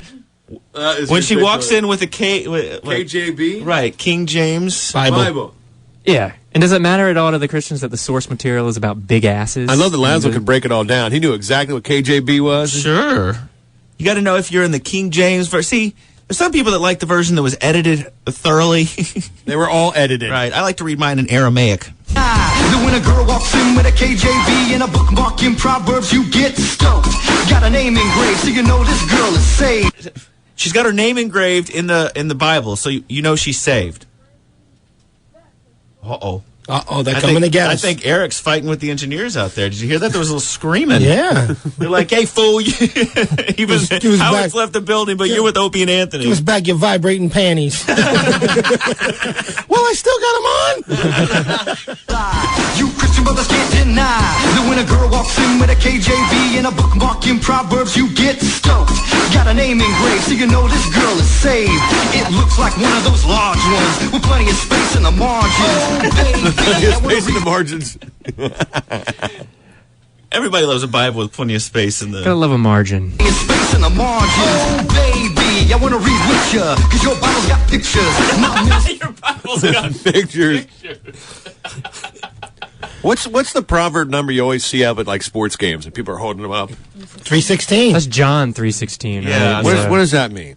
That's the one that says you have to accept Jesus to get into heaven. I just know it's called Stone Cold. That's really gonna. That's gonna. That's all I know. That's really gonna stink when they find out there's no heaven. Like we were holding up that damn sign all those years for nothing. Wait, let me get this straight. You get your religious teachings from Stone Cold Steve Austin. Well, that's where I learned the 3:16. Sure, WWF. Well, what does he say that at his matches? I don't know. For some reason, the fans seem to support him when I always see that sign up around his name. Yeah. They cry when they meet him. Yeah. There's nothing like a complete charade fueled by testosterone and a connection to the afterlife. A charade, fueled by a charade. That's what it is. Cause your Bible's got pictures. My minister try to console me, but that book you got makes me so holy. Excellent. Oh, they're allowed to be horny, are they? Me so holy. Oh, I thought you said horny. No, there's no way that sounded like holy. That was me so horny. Yeah, it's the Bible makes me so horny. I really don't. The only person I can see shuffling the deck to Leviticus would be Wayne. Margin, baby, I want to read with ya, cause your Bible's got pictures. My minister try to console me, but that book you got makes me so holy. He still says, I want to get with ya. You say you want koinonia? Well, bless me, and teach me about John Wesley. I saw her praying while I was DJing. She got grace, pretty face. She ain't going down to the bad place. She ain't going down to the bad place. Right, so that could mean anything right there. Right, no Three Musketeers for her. Going down to the bad place. I'm tired of heathen guys saying they like pocket size. As the average Christian to take a look, she gotta pack much book. So now I'm a heathen if I have my Bible's pocket size. Oh, yeah. Well, read it. Read that holy book. Baby, I'm NIV with the ribbon bookmark. NIV with the ribbon bookmark. Nativity in black? No. Is that what NIB means? 9-inch. If you're Ozzy Osbourne, NIB is Nativity in black. Is it? NIV with the ribbon bookmark. NIV with the ribbon bookmark. Baby, got NIV. And this video, see, this is from a video. Horrendous. Yeah, looks like something you make in 7th grade health class. CCD. With the ribbon bookmark. NIB with the ribbon bookmark. He ran out of funny things to say. I like them leather and bound. It's 50 pounds. 50 pounds? That's a big Bible. Well, carry that around. Leather and bound. 50 pounds. I like choir boys. With toys. Leather and bound. It's 50 pounds. I just can't understand how it is some weenie wants Bible on CD. Do you want to get you saved? What? I can't understand how some weenie wants a Bible on CD.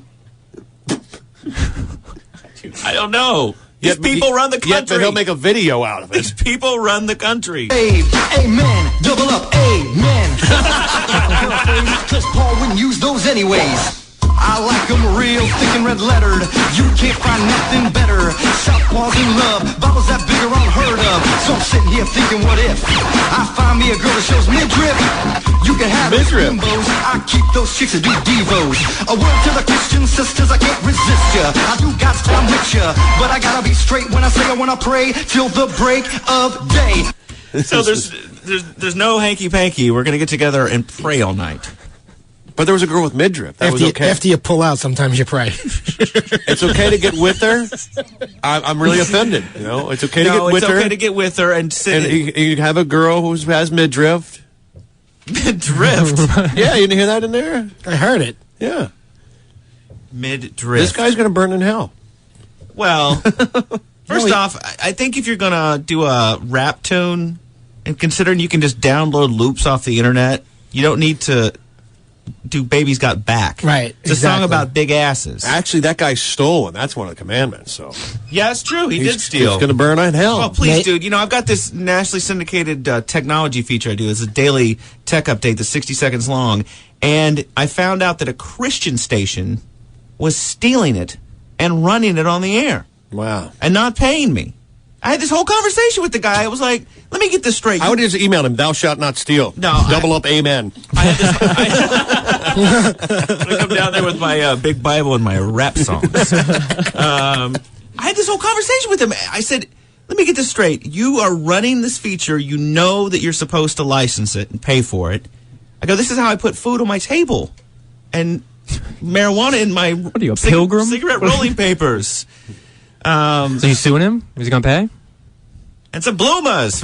And I said, he's like, well, he goes on. And I said, look, here's the deal. You know, if you don't find anything ethically wrong with this, then I'm represented by Dick Clark's syndication company, and they will send a fleet of black helicopters to your podunk-ass Michigan town. Missionary. And town. And cathedral. And chapel. You will be hurting. But it was like crazy. I'm having this whole conversation. I'm like, you're a Christian station. You're stealing my stuff. You know? It'd be funny, though, if they played, like, you know, Chatterbox. Or this show. We actually had somebody come to our website and was offended, Reed. They were offended. They were offended by the show. Who was this person? I noticed those pictures now have the little black AC/DC Dirty Deeds black marks across the boobs. I don't want to run a porn site, and I wanted to put some pictures up from the porn shoot. But the first week, I saw everything, right? Or was it always that way? It was always that way. I think it was just your imagination. Oh, because you sent me the picture via email. Right. That's how I saw the boobs. Can I say boobs? Yes, you can say anything you want. All right. I'm not really. Later on the show, we've got a clip of, I was on Opie and Anthony this week with Huey Lewis, who makes some bizarre racial comments. We've also got you interviewed Disturbed. And Reed's going to tell us a number. And Reed's going to finally tell us. That's going to be the final word I want to hear. It's just a number. No, because I have to leave at like 10 of 10. Can he say it before I leave? No, because he's a woman. Ugh. Yeah, that should be the last word spoken on this show. Just the number. You just yell. Nobody knows what it's in reference to. That way you're safe. Yeah. Deal? Yeah. Done. Yeah! I'm so going to download this from Lazlow.com. Just want the last 5 minutes. I hope she's listening. She's downloading the same piece I hope she's at the gym listening. That's all I got to say. Are you making a comment about her ass? No. Yeah. Did you just say that Reed's girl has a big ass? No, I know she goes to the gym on Sunday nights. Wow. To run off her big ass is what you're saying. I might eat her ass in Dude, Macy's window. I'm going to count. We're in a 20-second delay. I'm counting till that phone starts to ring and read cell phone. She doesn't listen. He's got that Yoko Ono ring. Maybe we'd like for her to call in and we could get a number out of her and we get like a... Was that a little Asian thing you did there? Yeah, that was the ringtone. That was... That was the ringtone. She's not even Asian. That's the thing. People who don't listen to the show don't even have any idea. She's not Asian. Is that her ringtone? No, that was even people who are on this show don't understand. Dude, I'll be listening back to this show from the website, and there'll be whole bits I don't even remember. And I was blacked out like Wayne. I'll be like, I don't even remember that being said. I must have been screaming at the equipment. But does it at least make sense to you? Oh, it stopped again. Oh, good. Oh, yeah. Good. So, Reed, where is she tonight?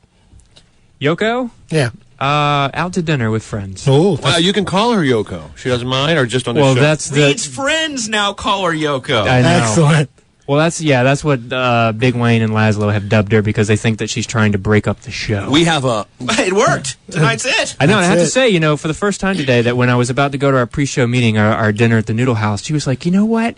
Why don't you just stay and call those fools and tell them like the subway is running late or something? Are you serious? Just tell them you're just going to come to the show. You were going to get some loving? You are Yoko. Yeah. Did she really say that? She did. Well, you know what? I'll tell you this. She does have a big ass. Wayne said she's got a big ass. All right. Well, Wayne has never dated anyone over 68 pounds. So for what Wayne thinks is a big ass. Wayne wouldn't date me because my ass is too big. That's right. That's right. Wayne likes an ass like an 8-year-old schoolboy. That's right. He doesn't like the ones with the pocket Bible.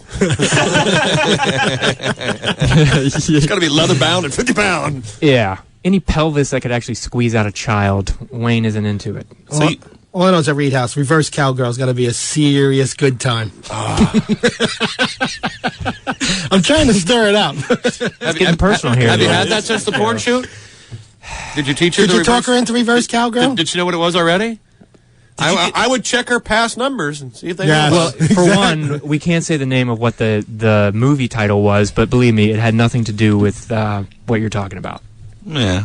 Well, it sort of did, but yeah, it was sort of a freight elevator kind of vibe. That's right. That's right. It was the name of a Led Zeppelin album. Right. It was the whole porn we were invited to. Physical graffiti? No. No. Presents? No. Led Zeppelin 7? So 4. Coda? Damn it. Running out of titles here. Hey, I gotta say you're good because I have to 1, 2, 3, 4. I know physical graffiti and that's it. Well, there are others. I think I got them all, didn't I? No. It's named after a Zeppelin one? Well, no, I'm just saying. The second album was actually called The Brown Bomber. That's right, The Brown Bomber. No, Chocolate would love that one. That should be his next feature, The Brown Bomber. Oh, I know, the one In Through the Outdoor. Thank you. Yeah, I got it. Thank you, Ed. I'll get to it eventually. Sorry, I read the book. It's going off the rails. Again, my question was, does she know reverse cowgirl? He is great at it, going around the subject. He's the best. It takes 5 minutes for me to realize. I completely forgot there where we were. Any reverse cowgirl in that house? Yes or no? I'm not answering Just your write down a questions. Y or an N. It's not like straight up with the lights out, Why is do you it? care? Why do I have to answer the fans questions? want to know. Because it bothers you. The fans do not want to know. I want to know. I'm your fan. In Hong Kong and Uruguay. Colleen wants to know. Let's give out the phone numbers, and if the phone rings, that means they care. We should take some calls What tonight. is We the never phone take some number? call. I don't know. We don't even know. I don't know the number. I don't know what the number to this station is. We never take any calls. That's pathetic. But yet the phone rings. I bet you can ask the engineer. Engineer! If somebody's listening, can you call? If you're listening, just call and tell us what the number is. Yeah, we don't know. I'm telling you, we may not even be on the air right now. I know. They took us off a long time ago. Those guys out there got offended at what you were saying. Oh, God. We may not even be on the air right now. We're just listening to ourselves. Right. They're playing Crosby, Stills, and Nash right now. They're not listening to us. I know.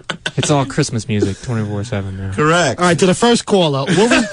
We will actually play the song you request. Let us know. Come on. We'll give you hello panties. Hello. We don't know. Hello. Bob? Hey, Bob. Bob? What's the phone number that you just called? 212-246-5762. Okay. All right, hold on. Thank Now, you. wait. Ask him the Reed question. No, if he doesn't know already. Do you think it's important? Do you want to know whether his wife knows about or girlfriend knows about the reverse cowgirl? Everybody wants to know. Why do you for the public. Your first job in radio is to provide public service. I prefer to stay shrouded in mystery. Hey, dude, we got a pair of vibrating panties for you. Hold on, we'll get your name and address. They've already been worn by Yoko. wow. Let him talk. What'd you say? I said that's great. I'll put them up on my wall. No, you got to wear them. Merry Christmas. All right. Yo. Hello? He's talking to his friends. No. These are the guys right here in the hall. I know. They're like, look, they think they're doing a live broadcast. Somebody better call to keep up the charade. Hello? You're on the air. What's up? Hey, is this K-Rock? For about another week. Can I request a song? No. We've been talking since 6 o'clock. No one listens to the show. See, that's what I'm saying. You guys think they care about what That goes on in guy my cared. mundane We life? want to wire an end. All right, that guy cared, yeah. All right, you're on the Lazlow Show. It's the first time I'm listening to you guys, and I can't believe it's the last time I'm going to listen. Dude, I'm sorry, but we're Write a letter to your congressman. Oh, man. It's funny. I'm enjoying this. You can catch 23 You ain't one of the episodes. guys out in the hallway, are you? Trying to pump up my ego. Now, what's your name? It's Rob. And this is the first time you caught the show? Yeah, it is, actually. Well, we've been on since July, bro. I must have been in a coma or something. You missed some good shows there, buddy. Do you have the internets? Yeah, I got it. Yeah, we've got every show is posted at the website, lazlow.com. I'll check it out tonight. Thanks, guys. Thanks. Yo, you're on the Lazlow Show. This is great. Neha, what's up? How you guys doing? Are you calling to ask Reed if he'll sleep with you? No. In journalism, that's called a leading question. No, I just want to say out all the shows that they canned and they should have kept you guys, and they kept the wrong ones. Hold on, let's tell the fans something. They offered us something, we turned it down. Yeah, they did offer us a show. So the fans know. Just so you know, we got offered 11 p.m. to 3 a.m. Oh, God. And they offered... And I can make more money delivering newspapers. And we said the same thing. Oh, God. Right, I was going to have to sleep in a coffin if we took that, I think. Yeah, and basically, Wayne can make more money putting shingles on a house. Yeah, banging nails. Which he does right now already. And he's... Probably at that time. he's got a weed habit to support. So Yeah, right. we've got... All right, you got anything interesting to say? And if you ever come back on again, we're going to follow you. Thanks, man. Excellent, thank you, dude. When he says we, he means all the other guys out in the hall. Yeah. You're on the show, engineer number 5. Hello? Hello. What's up? Dude, I don't know what you guys are talking about, man. Your show is funny, brother. I don't know what you're talking about, but it's funny. You know what? I want you to contact some people and let them know it's funny. Hey, when that one guy called and told us the phone number, did anybody write it down? Oh. No. Listen, I guarantee you the first couple weeks that David is on the air, it ain't this funny. Dude, Okay? you can't say that. Why can't I? I'm done here. I'm done. What'd you say, guy? We listen to your show every Sunday and smoke that happy grass. Excellent. Where you from? Jersey. Where? Jersey. Who? Jersey. Jersey. What? It's next to Jesus. New Jersey, you know, it's that state below New Yeah, the York. Karen Ann Quinlan state. Home of the vegetables. Smells like an armpit. Smells like an armpit. Dude, thanks for calling. Wow. How come no girls call? A bunch of homos call us. Hey, we love your show. You're funny. We knew that. Oh. Wow. Quite Man, an ego you've the grown on studio's not yourself. big I enough still for think it's the Big guys in the Wayne's hall head. calling us. Like I said, the show has changed over the years. Lazlow Show. Yo. Hello? Hello? What? Are you playing the joke on me? Hello? What? What's up, buddy? Hey, how you doing? It really sucks that they didn't give you a better deal. Let me tell you, man, I would listen to you every freaking day if you were on. Thanks, we appreciate it, man. You would listen to us over the 2 to 6 show? What? You would listen to us over the 2 to 6 show? Over 2 to 6? Yes. Oh, yeah. What's that mean? I wanted to know if we were. What's on 2 to 6? What's on 2 to 6? I just want to know if we were on from 2 to 6 in the afternoon. Would he be listening I don't to want us? to work for 4 hours. That's not even a time slot. That was Booker's. No, you don't say that name. No, Booker's still with the station, which is Yes, good. I know. He's the other show I listen to, but I'd rather listen to you during that time slot. Excellent. I love these calls. Yeah. Too bad we did this on the last night. Well, you got to realize these are the guys that are listening it up and are on the radio set Sunday nights. So it's not like people are going to. Of course, they're going to like us. They're the ones listening. Well, no. I'm sure there's plenty of people that hate us. Any girls out Yes, there? they're not listening right now. Can one of these guys in the hallway pretend to be a girl? I'm sure he will. If you go out and get him liquored up. Get your sister to go outside and call us. We have some questions. That's true. Joe, is this all you ever thought it would be? She doesn't talk at all. I does know. she? I'm telling you, she's She's a mute. Give us a Y or an N. Something. How many guys have used? If Lazlow leaves the room, will you tell us? I have to run the board. I can do that, too. But weren't you going to leave the room anyway and come back? Yeah, go leave the room, and I'll push the buttons. Huh? At some point, weren't you going to go to the room If he and leaves do the some room, will you show tell prep? us? Will you tell us? No, I'm not doing that show prep. What's that? Oh, now you're pulling out on that one. I'll show it to Ed later. What is Just it? Ed? I'll show it to Ed later. I don't know. Wink, wink. I don't know if I want to see it. Yo, you're going to Oh, see it, you want to buddy. see it. You want to smell it. We're good. Okay. Yummy. I don't know if it's yummy, but it's... You notice Reed's just staying out of this entire conversation. I just wish he'd give one number. Dude, he's such a wuss. Give it And one you know what? The thing I love about Reed, I'll be listening back to this, previous shows, laughing my ass off. And then he calls me and harasses me because we were mean to a caller or I did not something. say you were mean to a caller. I just said you book a guest and then you get the guest on here and then you the guest hang was up on terrible. him. Well, you got to be honest. If they're Right. terrible, tell them they're terrible. Right. Well, that's but he did not tell the guest that he was terrible. Yeah, he we just just hung messed up on with him. No, hey, guy, you got to watch your mouth. I think I just dumped out. It's now an hour ago. We lost a whole hour there. Wow. All right, What's those guys in the hall? Now they're going to start calling and using obscene language. Yeah. Well, it's good. If there's a girl out there, can we get a girl? No. Dude, there's no girls that listen to this show. Because we want to know if there's a girl fan base. Huh? I just, it's just...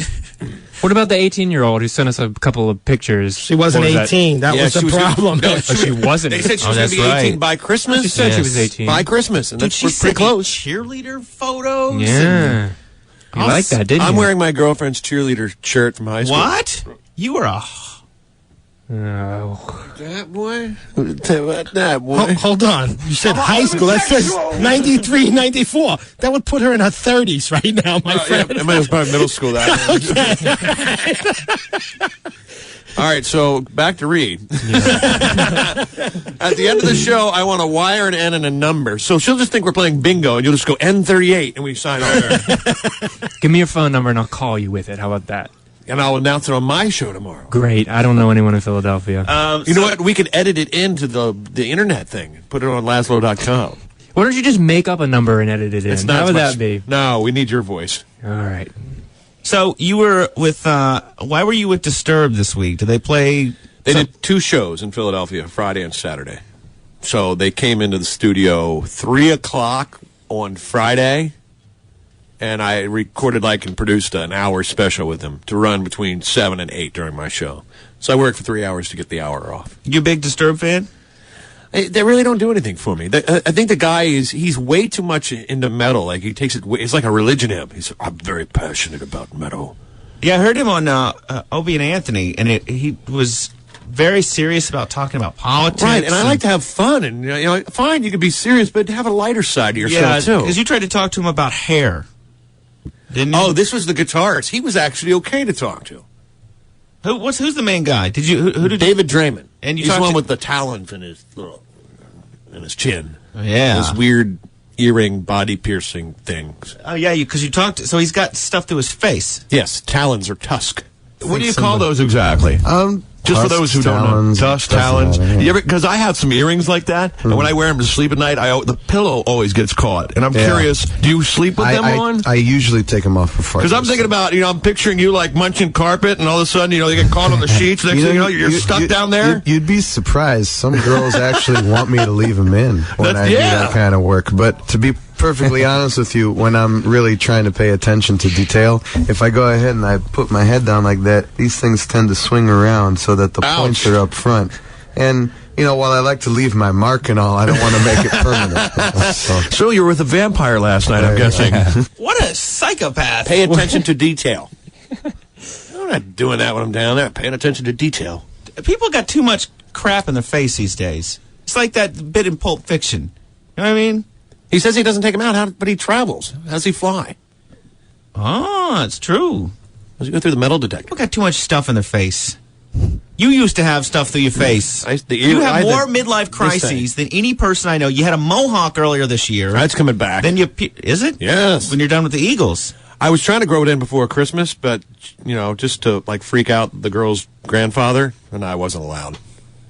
You're kidding, right? No, I'm not. Oh, so now you're changing your hairstyle for a chick? No, you were so whipped. It started to get a little gray, so I shaved it. Well, that's why, because people were saying that you had gray, like strangers were making fun of you. You had gray hair on the sides. I've had gray since I was 20 years old. Uh-huh. I started doing this when I was 19. That's why.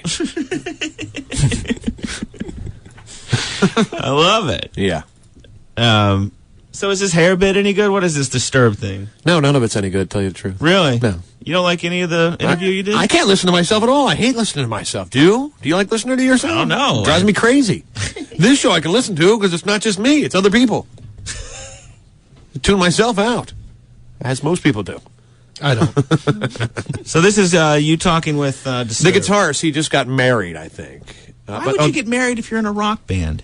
What I found was was it weird at the reception, when you're meeting like her grandfather and you're trying to explain that you're in a band called Disturbed? Right. What do you do?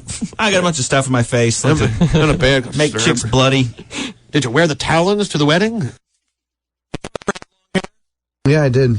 Because I had it back then, too, and my parents... Now, who is this you're talking to? Guitarist. No, actually, it's both of them. I asked the singer first, because he's bald. All right. It's basically said, you have to cut it, or you're getting kicked out of the house. So I ended up getting kicked out of the house. And what did you do, Dan? Oh, yeah.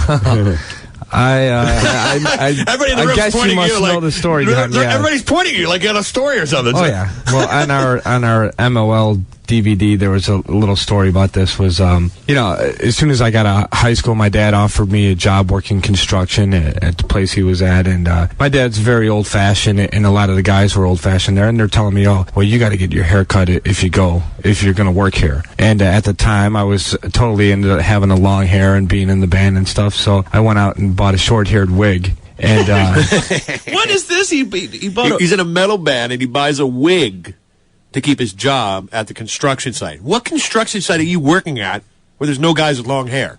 Wayne has a beard, dreadlocked beard down to his waist. And right. He works at a construction site. And this is back in the 80s where everybody had long hair. Everybody. Well, not everybody, but all the... What a great generalization. Where I grew up, in the woods. Out and bought a short-haired wig. And stuffed it all up? Stuffed it all up there. I kind of fooled the company for about 4 years. And to fool my parents, fooled my dad for... at least a little bit over a year. 4 years. Fool me once, and can't get fooled again.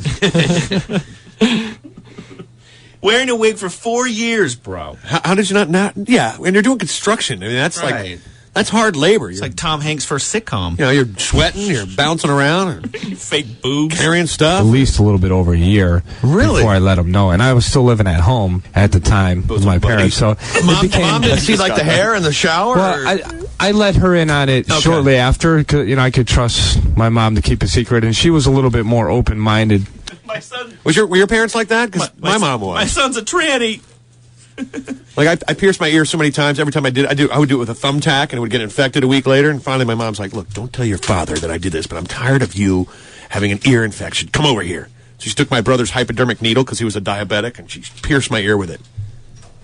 She's like, "Don't you want to drink or you put some ice on it first?" No, Ma. I was at this piercing message board with like people that work at piercing places, and do you know how many people will come in that try to do a self genital piercing. Oh, why? And mess it up and come in and say, "Can you fix this?" You know why they do that? Because they're guys and they don't want to go into another guy and have him touch it. So they'd rather run the risk of losing operation completely. If I want it done, I want it done by some guy that's touched like 6,000 guys' junk and pierced it. I don't want a guy that just touched one man's junk and be like, "Oh yeah, that looks good." Or trying it by yourself, like you know what you're doing. Yeah. If this show gets ever picked up somewhere on satellite, then on the first episode, I think we're gonna have Reed get a Prince Albert. Yes. I might try that. And it, the only thing about it is, it's like every time I ever had an earring done, it's like they take that little black pen, they put a little dot there, and they say, "Is that what you want?" It's like, I'm not going to see the black dot without a mirror. I just don't see that region. You're fat. I don't see that region. Don't mess with anything that's not broken. Why would you do that? That's like the nipple thing. I would never get mine pierced because what if you're that one person out of a million that loses sensation? Fool me once. Can't get fooled again. Her in on it shortly after. I could trust my mom to keep a secret, and she was a little bit more open-minded towards it. And like I said, my dad was just very old-fashioned. He didn't like it at all. But I wanted the job because it was good paying money, and it got me through to be able to afford equipment that I needed, guitars and amps and whatever else I needed. So I continued fooling my dad for a while, and it just became such a pain because every time, even on the weekends, I'd come home, I'd be out partying with my friends, I'd come home 3 in the morning, I'd be drunk or whatever, I'd have to be drunk in my car trying to put the hair up in a wig just in case he's awake when I come in the house. And you better get pulled over by a cop. Son, are you wearing a wig? It actually worked for me a couple times having to go to court. I wore it to court a couple times just for traffic tickets or whatever else, because then they were a little bit cooler with me if I came in look like the average Joe rather than some long-haired punk. So it helped me get out of tickets or get supervision at least on a few things. So I put my hair up in the hat and I went in to ask him why. He said, "You're a fine, upstanding looking young man." Anybody know this song? Wait, that's Tesla. Okay. Well, actually, it's not Tesla. Tesla redid it. It was the 5-man electrical band. I thought that was Sling Blade. What was that? Signs everywhere. Signs. I reckon. I don't know, he said something in that conversation about his dad didn't know he had any piercings. Does that remind you of someone else? I reckon I got my junk pierced. Who? Who's dad? Les, does your dad know you have any piercings? You removed those earrings? Jill? When you said? No. I keep the earrings in, but see, Dad's coming tomorrow. And the tattoos? He doesn't know about the tattoos. There's a kid in Long Beach that thinks she got He doesn't know about the tattoos, Joe? A piece of junk. You know what Wayne tells kids on the beach? Like, let's say I walk off to go do something. And Laz is famous, so they want to know who he is. And they'll say, "Well, that's Lazlow," and Wayne will go, "He's got his junk pierced." And they'll go, "Really?" And one kid wanted to get his junk pierced, so I said, "Go over and ask Lazlow how it looks." Tell me what to see it. Lazlow will even draw the black dot where it's supposed to go on there. With his tongue. Easy. So he doesn't listen to this show then? I hope not. Because if he does, he now knows you have your dad? 20 tattoos. And why you got kicked out of religion. How do you get kicked out of religion, Wayne? Well, come on. You said you were doing acid and going to these teen centers. Teen Town? Teen Town. That's it. Teen Town and kind of flipped out a little bit. Wait, what'd you say, Jill? She almost said something. Yeah. What'd you say? Her head is down on the desk. If you repeat it, Reed will give us a number. You know what's amazing is Reed and Jill have a lot in common. Yes. They both just kind of sit there and look all bashful and which worked great for radio. Listen, you got to have a higher number than Reed anyway. Just make one up. Yeah, just say about it'll really ruin his life. All right. It's either give us a number or go put on the panties. You're going to put the panties on the outside of the pants, right? Are you going to do the electric panties first? You said you'd do it for us. You are not going to vibrate my sister in front of me. She said she would do it. She said she could. Well, you're going to leave the room then. I got to run the board. I can run the board. You don't know how to run a board. I'm in the after reunion. I told you. Just like those guys. Yes. I'm going to beat up Wayne after the show. Bring it on. Reed, you got to check out this thing that I found, and please, please, please find the website and send it to me. There's a woman in England who's doing painting. Joe Gallant would like this. Doing painting with her breasts. Oh, wow. Yeah, her name is Di Peel, and she's replaced traditional brushes. She says painting came about after a chance discovery on the internet. She saw a woman on the internet was doing breast paintings with, and but is it like an imprint or she holds it? No, she puts. I think she puts paint on it and then goes up. To moves it around. Moves it around the canvas. I would move the canvas. She said that she saw this woman on the internet doing paintings, but her boobs were quite small. And a friend of mine said, I think you can do a lot better than that. Have a go. So I did. She told ABC that there's a big market for breast paintings. She sold her first one for $10. Big market. Her second for $26, and she now has a consignment of 10 paintings at $89 a piece. Well, dude, you got to think that you can knock them out pretty quick. It's just like you can do junk paintings. I'm on it. I swear to God, I'm on that. I'm doing that in Jamaica. I'm bringing myself a can of paint. Thin brushes and thick brushes. Yeah. There's hairless and hair. It'll be like who's that guy that used to drip the painting all over the floor? Joe Gallant. Pollock. It'll be like Jackson Pollock, but Big Wayne. You'll see where his beard got all over the place. This woman says, my latest piece, people say, looks like the Earth from space. My son named it Earthquake because he think it looks like an earthquake. How weird if your mom is doing paintings with her breast? For it's like it was like $26,000. For $26. You go over to your friend's house down the street for a slumber party, you realize your mom's painting's on the wall. Exactly. And it's signed to Jimmy. Thanks for the great time. I haven't seen your mom's boob, but I've come pretty close. This is the Lazlow Show. Coming up in a bit, we'll play a clip of me and Huey Lewis on the Opie and Anthony Show. Plus, we've got I think we have another bit of You and Disturbed, maybe an episode of Jaguar Skills. Reed. Going out with a bang. Going out with a bang. It is episode 23, the final episode of the Lazlow Show. And maybe we'll take some more callers. N23. I want a female caller. They were all very complimentary, though, as opposed to when we did our first few shows. And everyone called me, hey, K-Rock, you suck! You suck! Play some AC/DC. I'm on acid. No, those calls are still coming, don't you worry. Yeah, they'll come. They're just accepting more that this has become a talk channel.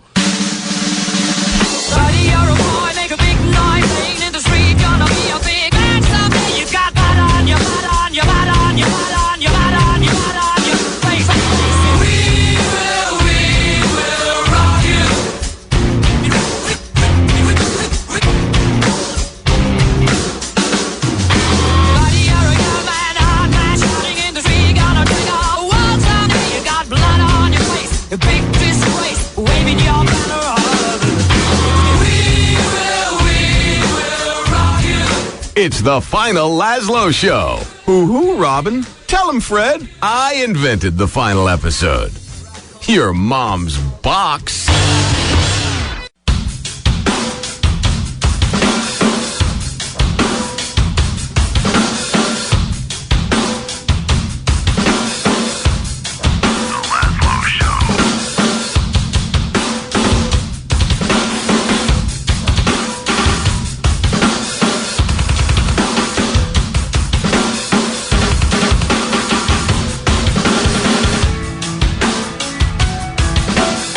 Quit this Dean Gray album. Did you download any of it?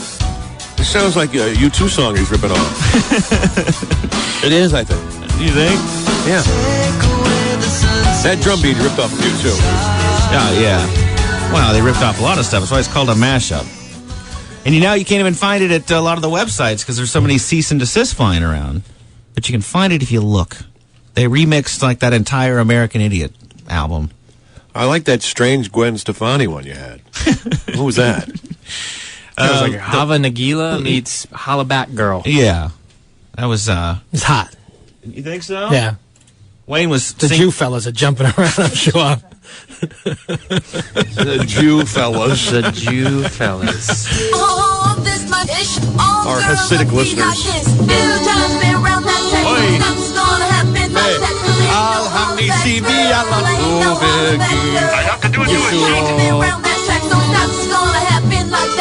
Yeah, I love the mashup sites. You go to the mashup message board, you can find all sorts of stuff.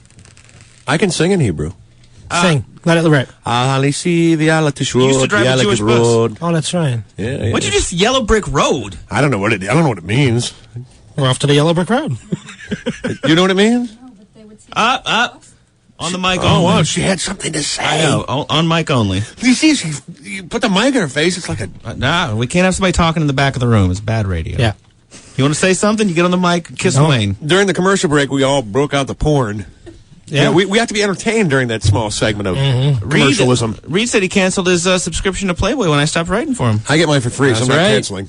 This is episode 23, the final episode of The Lazlow Show. The website, lazlow.com. You can download every show we've done so far and hear what the show sounded like before Wayne came on. You were like the new, what was that, Bewitched? The new, we just switched Darren's right in midstream. Yeah. Hope nobody notices. Exactly. I brought Wayne some pictures Ed, of what, I want to work with you. What goes on during the Cousin Ed show. I'm going down there. Are you going to go to Philly? Here's a picture of my spokesmodel grabbing the bare boobs of Mary Carey, the gubernatorial candidate. That's hot. That's Ed. hard to say. I screw up every time. Hey, you're on the Lazlow Show. What's up? What's up, Laz? Yo. Listen, man. Since you've been on the air, I've been listening to you. And let me tell you something. K-Rock, again, screwed up because they're going to lose another good show, and that's yours, man. Thanks, dude. We appreciate it. You know, I just don't understand it. I mean, every move that they're making since Howard's gone off, they think it's the end of the world, right? And it's not, because after everybody's done listening to them in the morning, there's no other shows. And I even called Tom, Couzin. Oh, I'm sure. How did that go? I never got into it because he left. I guess he was half drunk because I was on the Friday of the Stern show. And I figured, well, let me talk to him because I didn't know you were going off the air because I... Hello, Bob? Every Sunday you keep saying... Bob? I don't know if it's the last. Hello, Bob? No, it's Lewis. Who? Bob? Lewis. Hello, Bob? Bob, you're on the air. Okay, Bob. Giussano takes his call. Yeah, I know. Listen, another thing. I was just sitting here. You guys don't know how to program radio. I think my name is Bob. These people waited way too long to start to compliment us. I know. When I first started It's working... like it's the last night. When I first started working at a radio station, the guy told me, he goes, everybody is going to have an opinion on how you can do your job. Well, here's what kills me in Philly because, now that, we're free FM and it's talk all day. They come out like, oh, we want our rock, blah, blah, blah, blah, blah, put the rock back on. I'm like, technically, you got to realize, if anything, we should be complaining to the listeners.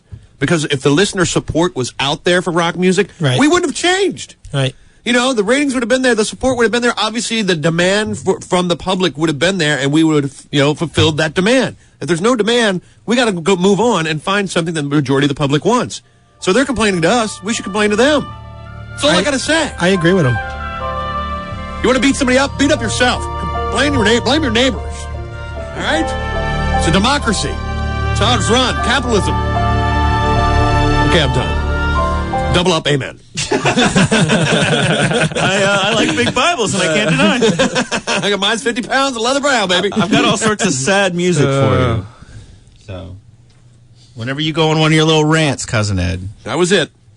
I will have to say, at our little pre-show meeting, Reed, I couldn't tell if he was tearing. I thought he teared up at the Noodle House. No, I did. It was a little you somber. You got soft, without a doubt. It was somber. When? You were getting ready to kiss and, hug the waiter.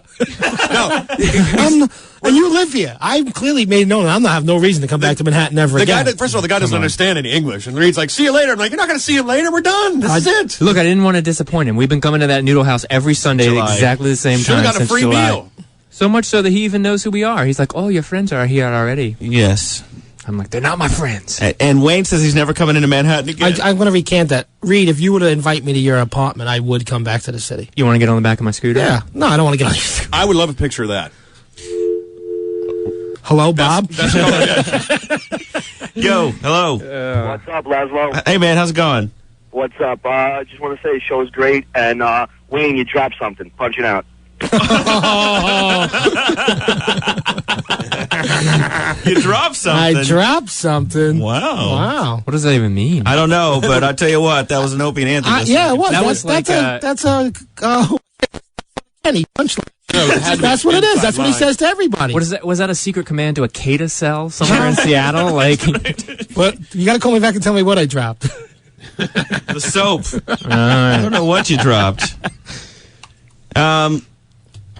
Yeah, we had that news about in Houston. I guess they moved all these people from either drowned out city to Houston, and Houston is evidently not real happy about having them all there.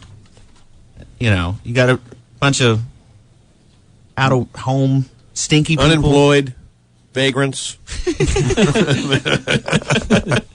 Can't call them tourists, really. They're not there for pleasure. Exactly. And I guess there was a bit of a problem. A fight breaks out at a Texas high school between a group of female students from Houston and a group of hurricane evacuees from New Orleans. The fight reportedly started in the cafeteria, then spilled outside, turning into a massive brawl. At least 30 students were arrested, and officials say this is the 12th fight involving Katrina evacuees at Houston schools. Like West Side Story down there, man.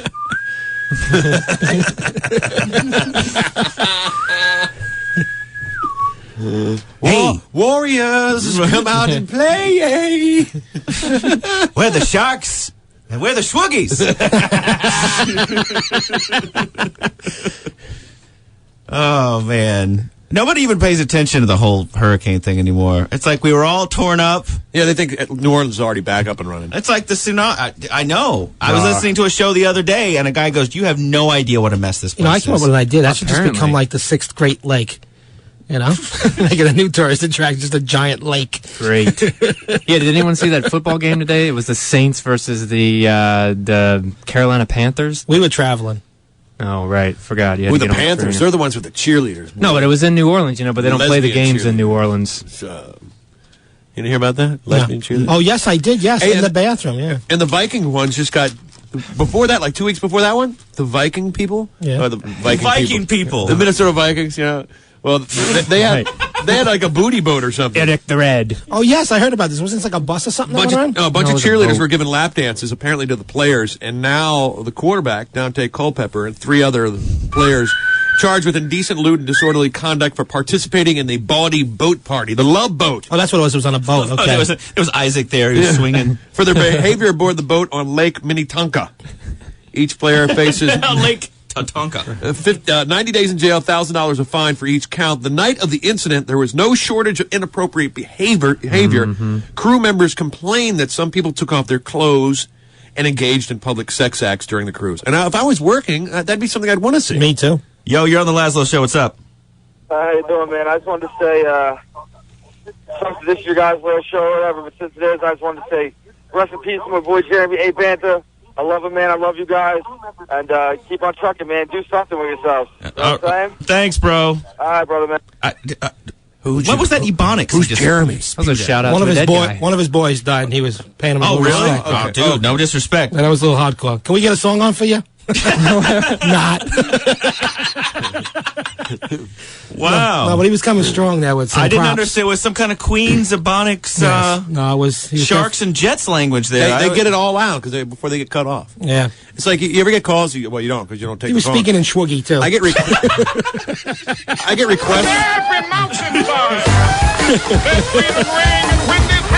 Ain't too many white guys really knew what he was saying.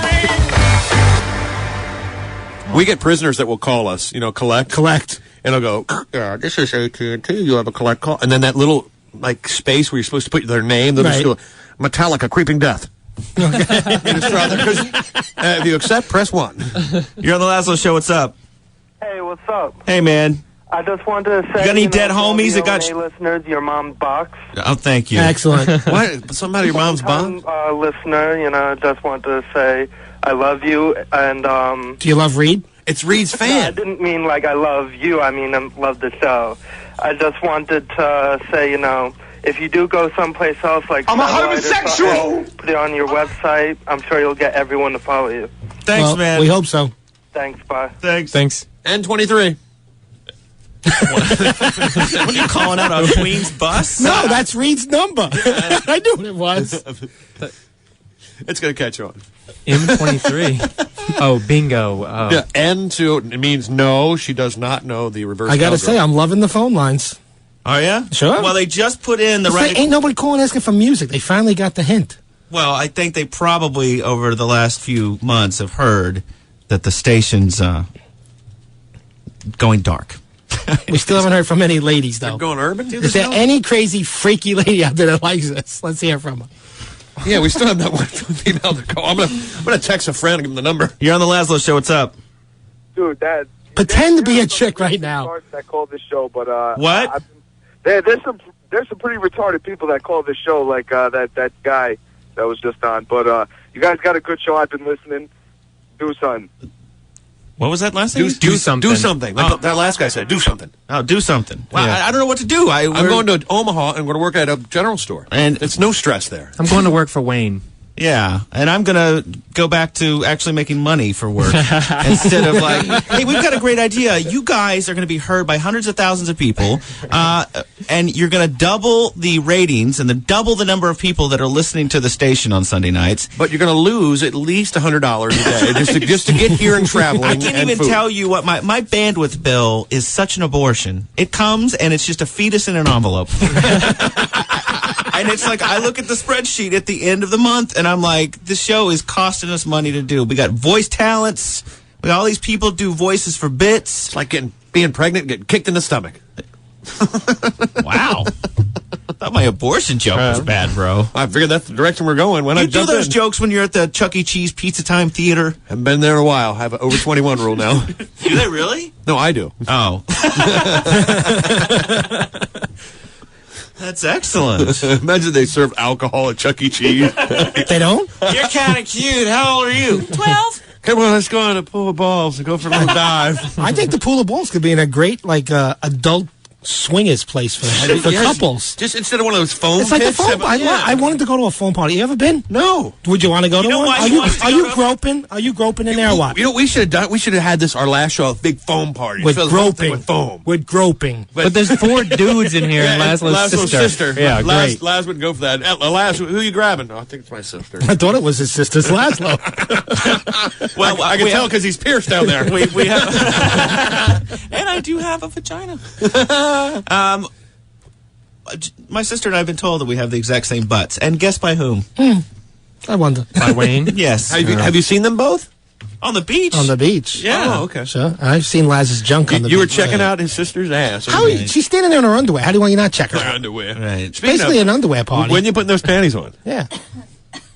So, another moment of silence. Crickets. Throat clearing. She's got the consumption. but unlike Reed's, Yeah, get it out so we at least hear it. Unlike- We put it on the counter. unlike Reed's family, which is, you ever read that book Flowers in the Attic? I saw the movie. Well, the movie didn't really spell out everything that happened in the book. What's that about? Did you read Flowers in the Attic? Who wrote that? No. Was there a lesbian sister? No. Brother and sister going at it. Wow. And your sister's kind of hot. N24. Yeah, I wish I was traveling around the States with her. She's like driving Miss Daisy or whatever she's doing. I don't know. Oh, and so we're eating before the show. Cousin Ed goes, yeah, I saw King Kong. What movie did Reed see? Yeah, bring that up. Brokeback Mountain? Oh, my So that's all with the 2 gay rodeo guys? Yeah. I'm a homosexual. Yes, Why sorry. would you go see a gay cowboy movie? Because he's a homosexual. Oh, you know, I actually leave the house every once in a while, unlike you. Yeah, I leave the house too, but I don't go to Pickle Park. Saturday Night Live finally had a funny line when they were talking about that movie. It was Tina Fey was doing the news, and she's like, Brokeback Mountain. Finally a Western where the good guys get it in the end. And then she goes, by the way, that was sent in by my 70-year-old father. He actually wrote the joke. I love it. So I was trolling for holiday-related stories, and I found one in Tennessee. A 12-year-old told her parents that she wanted to treat some homeless men to a night on the town to make them feel special at least once. She says, I was praying one day and God just laid it on my heart, said Lauren, who took part of her savings and money she raised from a bake sale at church to fund her venture. Cost $3,000. They baked cookies for 3 days, sold them at church, and she took 10 homeless men in a limo. Fantastic. She Or a probably train. fed him or for a something. week. Did she have security? It was a train. Stirring the porch. Was there a foam party involved? The group first went to Famous Dave's restaurant in Cool Springs for a hearty barbecue meal. Good cornbread. Wonder why she chose barbecue. They all sat around and shared best Christmas memory stories. Most of the men said they didn't have one. Remember that one when I was at the train station? It was 15 below. Actually, this is the best one so far, and it's going to get better. After the meal, the group loaded into a stretch Ford Excursion limo and headed for the Gaylord Opryland Resort and Convention Center, which has nothing to do with Gaylord Menzies, who was just in here. You ever been to the Opryland Resort? I don't even know. Dude, it is the craziest place. It's in Nashville. And is that like the Grand Old Opry type no, thing? it's not the Grand Ole Opry. It's basically like the biggest hotel you've ever. It's a city. You never have to leave. And they, instead of going to the old Grand Ole Opry downtown, the original, they built a piece of crap one, sort of on the outskirts of town where land's cheap. You ever gone to Tennessee? No. It's a scary place. Okay. One of the homeless men says, I can't believe this is happening. I'll never forget this night. During the ride in the limo, they sang Christmas carols. And she also gave the men each a silver band she called a kinship ring. It's a 12-year-old girl. That's you good. know those homeless men are like, I'd like to bang her. God gave her this vision, says her father, and we're just following her lead. Yeah, Dad, I was thinking maybe me and some homeless men hanging out in the back of a limo. What do you think, Dad? Jesus told me to do it. The men returned to the shelter. Each was given a book bag filled with gifts, such as a phone. A phone? Who are they going to call? How are they going to charge up the battery? That's the best. They gave him a phone. Yeah, it only dials her number. Laying in bed. They're next telling their other homeless buddies, where you at, dude? What are you doing? Still homeless. I'm in a cardboard box around the corner. Right, exactly. He's giving a cardboard. I just urinated on dumpster. Bring over the mad dog. I think I got AIDS. Wow. That means I got it too. All right. When the men returned to the shelter, each was given a book bag filled with gifts, such as a phone and food gift cards, cologne, thermal underwear, watches. Cologne. What are they trying to smell good for? I mean, the thermal underwear, yes, that makes sense. Yeah. And a pair of vibrating Cologne. panties. Like, hi, I'm homeless. I wear Jacquard Noir. What do you think homeless men, what did she give him? Gucci Envy. We got him like some Brute by Fabergé. It's bad, dude. What have you done for the needy this Christmas season? You talking? Let's see. I got in a big fight with one the other day. A homeless? Because this guy doesn't look homeless. He's all dressed all nice. He comes up to me. He's like, yeah, come on. Ed, can you give me some change? And I'm like, no. And I'm going to tell you why. Because there's all these other people out here who look like they're homeless. You look. He was better dressed than I was. He was asking me for money. I said, if anybody needs money, I'll give it to them. He's like, well, I'm a musician, and you got to have some pride being in the business you're in, to get behind somebody who's going to stay with their dream and, stick with their music. I'm like, yeah, that's the part about being a starving artist, all right? If you're going to stick with that, get a part-time job at McDonald's. They're hiring. You look better than most of those people who work there. See, you're one of those people that's like, oh, they must be a choice to be homeless. A lot of them are mentally disturbed. This guy is not. He's very well-spoken. He's got a clean cut. Say it. For a black person. Say it. He was. What is that? Racist bastard. He was more like tan. He was a Milano. But that had nothing to do with it. Mongrel race. He was well-dressed, just like there was a white guy around the corner who wasn't well-dressed. What does his race have anything to do with it, though? Right. He could have got a job at McDonald's. That's all I'm saying. They're hiring. Because he's black? He's a white guy. No, because he was well-dressed and well-spoken. He can't say he can't get a job. There's plenty of guys out there that can't even talk. How did you get in an argument with a homeless man? That's worse than, Wayne got in a fight with a midget. Midget? Because this guy bamboozled me once, and I tricked me into giving him money. Fight with one of the first shows you were on, you say you got in a fight with a midget? That I don't remember. Oh, I do remember that. Remember? Yeah, and you won. I hope so. Well, yeah. Wait, are you telling me that between when you first came on the show? You'd have to play. I don't exactly remember saying that I beat up a midget. You said little person, didn't you? I'm sure at some point in my life I picked on all the handicap. Took their lunch money or something. My favorite moment was when we were in that parking lot and Wayne was chasing a handicapped woman who was on a scooter screaming he's going to grab her ass. But she really wasn't handicapped. She was obese. There's a difference. Obese. She was what? Her ass was like hanging off the seat on both sides and hanging like 4 inches down. And she really liked you, if I remember correctly. Yes. She gave you a little pinch on the inside of the establishment. You're on the Lazlow Show. What's up? Yeah! I want to know. I want to know about Reed. You want to know about Reed? What do you want to know? What you guys are talking about. Like, I want to know. How many girls? Hold on. What's your name? Bob. It's not Yoko, is it? No. Okay. Are you 17 and send us cheerleading pictures? No. Okay. Reed, answer up, Reed. So you want to know how many people he's had sex with and whether or not Yoko has done the reverse cowgirl for him? Yeah. See, they want to know, Reed. Even females want to know. And how old are you? How old are you? It doesn't matter, does it? Well, if you want some information out of Reed, I think we need to know it from you. Okay. How many beers have you drank today? 21. What'd you say? 21. You're 21? You're not 21. You're not Come on. 21. That means you're lying. Come on. You don't sound proud of it. We want to hear that you're like 17 and dirty. Yeah, you're 17. She goes, no, well, okay, I'm 17, but I'm not dirty. Oh, wait, no, I'm dirty, but I'm not 17. All right, but let me ask you She this. answered one question. What? Based on what you've heard on the show and the fact that I just saw Brokeback Mountain last week, how many would you guess? What's your guess? Guess? Take a guess. 7. 7? What's your opinion of guys who go to see Brokeback Mountain? That they're pretty comfortable with themselves. Yeah. Well, thank you very much. At a glory hole park. Yes, and with other men. Best reviewed film of the year. That's all I gotta say. What's your name? I thought you Bob. Oh. Bob. Bob. All right, Bob, then we got to go. Yeah, we finally got a female, and she's 16. That's and stupid. That went down the drain. Yeah. See, you wanted a chick to call, and one did. Maybe we should have said woman. Yeah.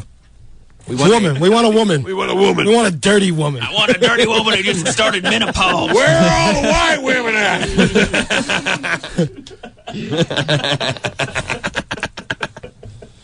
Oh, my God. 7? Reed, I got to say, you are the master of getting out of it. Again, he went, well, to a guy that went to see a gay movie, what do you think? And she gave you a nice 7. No, dude, I wanted to hear her opinion. I wanted to see what, because I don't understand why everyone's so obsessed with it. That was one of Yoko's friends right now. That was definitely one. Didn't have any. I'm still. You don't have any friends. I'm completely perplexed by his answer though, because I can't tell you. Like 7, he's offended. What was it? Too high, or was it not high enough? I don't know. That's 7 guys. I have no idea. You're on the Lazlow Show. What's up? Not too much. I got a question for you. Is Wayne the voice of Carr on Sugar and Hoop? Because he sounds exactly like it. No. It's scary. Like I swear, it sounds just like him. He was a carpenter, Carr, and a drug addict, and not a reformed drug addict, a functioning drug addict. Carr on Sugar and Hoops. Stroker and Hoop on Adult Stroker Swim. and Hoops. What's that? It's on cartoon it's comedy. a cartoon, but there's a character who's a car that talks and has a brain, and the voice is a ringer for Wayne. Oh, wow. It's like dead on. That's a first. All right, thanks, man. Yo, you're on the Lazlow Show. What's up? Hey. Hey. I've been listening to you guys' show for like ever. Hello, Bob? Hello? What's up, dude? No, I'm just listening to you guys since the beginning, and I wish you guys were staying on the show. Well, we are till about 9:56. Not yet. Sometimes they cut you off early. What? No. We do that, dude. Yeah. We do. That's by It's choice. a little respect for the next guy coming on. Yeah, for the next guy. He's got to get ready. Yeah, that's true. So, well, Yeah, thanks that's for true. listening. No problem. How many guys have you slept with? No, this is not a call for Reed. I'm sorry. No, we're talking about you. How many guys have you slept with? I haven't slept with any guy. Okay. B17. We've taken more calls in the last hour and a half than we took the entire run of this show, Reed. I think that's right on. Well, Yeah. they finally put the right delay machine in here. And it's funny. Yeah, you got to have that. Yeah. Otherwise, you're in big trouble when people say F free FM. Yeah. Frog. FM. This week on Thursday, I was on Opie and Anthony, and Huey Lewis, who I had his cassette tape, and at church camp, they made us Church camp? They made us break it. So this is the Huey Lewis that was the actual singer in the 80s? No, it was the Huey Lewis 3000, a robot that is going out and singing on Broadway as Huey Lewis. Did anybody ever get laid at church camp? That was the first time I masturbated. No. At church camp? To my Sunday school teacher. It was the first There's time. a picture of Mary Magdalene. I got farther at church camp than I did anywhere else. Did you really? You got You like married. big Bibles? You cannot lie? I cannot lie. King James version. Actually, I would KJV, baby. I would skip chapel and be out with a chick. But the whole time you were selling it to her, did you tell her, it doesn't matter? How do you sell it to her at Bible camp that it's the right thing to do? That's a tough one. It is a tough one. Yeah. I think she's probably the same mind as you if you're both skipping chapel. Right? Because you have to go to chapel each night and people cry.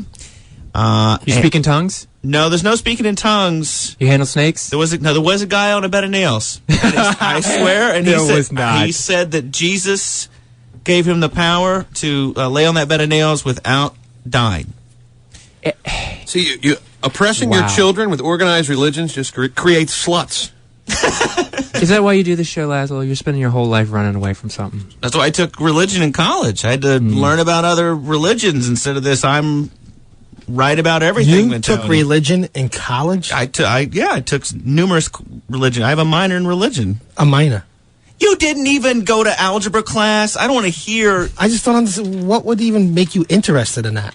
Because you want to learn about the world. You want to learn crap. You want to learn why it's all BS. Dude, it's all crap. It's like Aesop's fables, dude. It's all fake. Exactly. What is it? Rocky and Bullwinkle over there.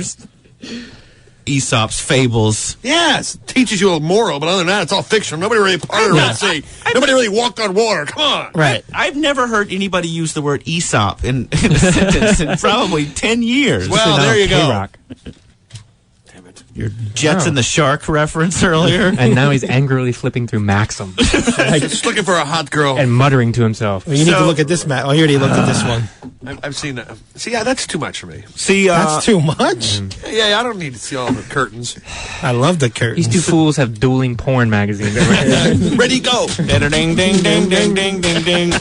How many, Reed? So Huey Lewis was on Opie and Anthony, and I was there with Patrice O'Neill, who we met backstage at Opie and Anthony's big Halloween party.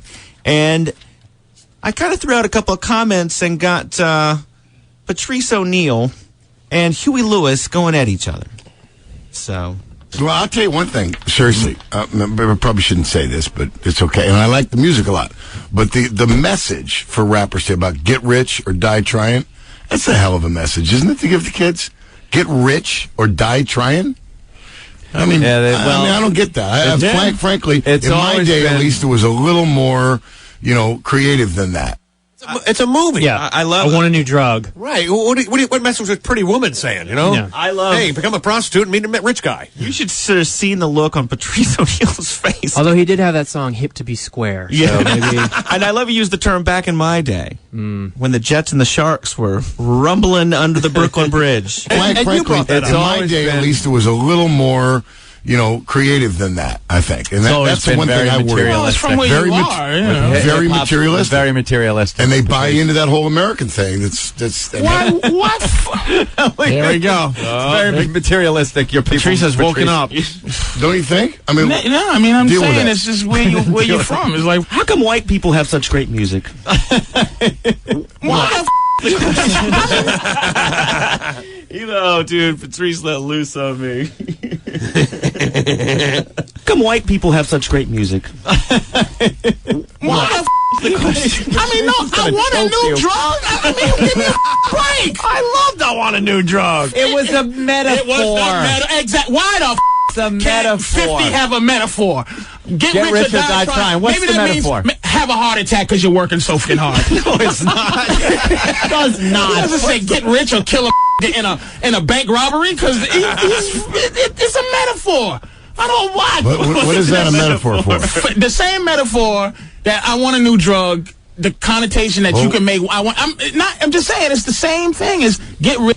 And listen to this. Huey Lewis schools him. Because now he's comparing like 50 Cent and Huey Lewis.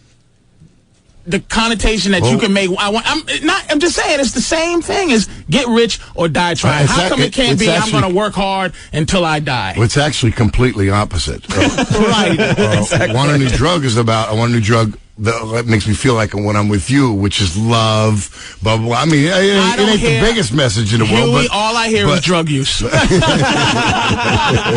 what I hear, right? The rest is Spanish to me. It's just cocaine to me.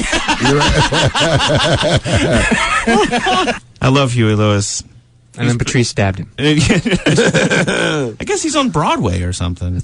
Is that right? Did you go see Brokeback Mountain and then go see Huey Lewis? Oh, that would make me gay too. Yeah. Basically everything would make me gay. Sorry, It all starts with a scooter. I like to learn, Lazlow. So shoot me. About homos, apparently. What don't I know? I'm missing out. It was about love, trying Ed. to figure this lifestyle out here. Hey, you're on the Lazlow Show. What's up? Hey, what's going on, man? You tell me. Come on, you can't cuss. I love when people call. Hey, what's up? Yeah, I know. What you called here? Did you call for a reason? I know. Don't people know? What motivated you to pick up the phone? Do you not understand in those tiny little primordial brains of yours that you don't call a station and throw out the F-bomb? Especially when we're like, hey, man, I love the show. What's going on, guys? F. Yeah. Yeah, but you're not thinking some of those guys might be O&A listeners and no, not at all. Normal. And you can't call and go, hey, what's up? Hey, how you doing? Hey, all right. What's with Opie and Anthony listeners know the deal. They We throw get out a the ton of F-bomb. fan mail from those. But they throw out the F-bomb. But they know not to do it on commercial radio. That was not. I mean, that guy was. And he wasn't drunk. He didn't have a slur. That's just how he talks. You think? Yeah. He can't. He's not going to censor himself. Huh? I like. Yeah, people use it like commas these days. Yeah. It is true. I mean, we were talking with Emmanuel Goldstein. We got a ton of fan mail about his evil music that we were playing behind him. That's the hacker guy from last week. Yeah. Yeah. And he showed us his smart car. That was the craziest car I've ever. Have you ever seen a smart car? Dude, my scooter is bigger. I swear to God, that thing. No, it's not as big as the smart car. You're right. What's it run on? Electric? No, No, it runs diesel. on gas. And Diesel. Diesel? Mhm. Is it loud? Yeah. A 5-gallon tank. How far does it go? I don't know. The engine literally was like a Size of a microwave. size of a micro. Right. It was It tiny. was like behind the driver's seat. He just lifted up a little panel. How many miles to the gallon? I don't know. Well, he said 60, right? I think so. Yeah. It's what I read in Playboy today. 1908, Model T Ford, miles per gallon, 13 city, 21 highway. Great. And a 2006 Ford Explorer, 15 city, 21 highway. So we're basically getting the same fuel economy as the Model T. In 1908. Good. Yeah, but you don't have to get out and crank it and push start it. We have progressed. It's air conditioning. Dude, you didn't crank it. No, You had the cranked house it. servant crank it. Oh. Get out there and start the car. Right. Who do you think owned cars? Yeah. It wasn't just normal people at first. I mean, you weren't on a date and you told the chick, all right, get out there and give it a little crank. Back then we called them remotes. Listen, Dave, we're going to Teen Town. Now get out there and crank it up. Come on, bitch. Yeah. Put your ass into it. Just like a remote control. Teen Town. If we had another show, I would actually look into what the hell Teen Town is. Yeah. I don't know. I gotta know. And you'd be arrested. I'm gonna look in for myself, actually. Go to any Catholic church. I'm sure you'll find Teen Town. Right. I think it's right next to Pickle Park. It's the park at Teen Town. Right. I was we were talking to Emmanuel Goldstein about how to know if you're going to get super searched when you go through airport security. There's those 4 S's at the bottom of your boarding pass. And we talked a little bit about there's no-fly lists. There are now people who their babies are suspected terrorists. This woman was checking in for a flight to Italy and discovered her 9-month-old son's name was on the United States no-fly list of suspected terrorists. We pointed down to the stroller, and he sat there and gurgled, she said. The desk agent started laughing, but she couldn't print out a boarding pass because the baby's on a no-fly list. They were initially amused at the mix-up, but when I found out you can't actually get off the list, I started to get annoyed. According to the TSA, 28,000 people have applied to them to get on the cleared list. There's all these people who are being flagged as terrorists.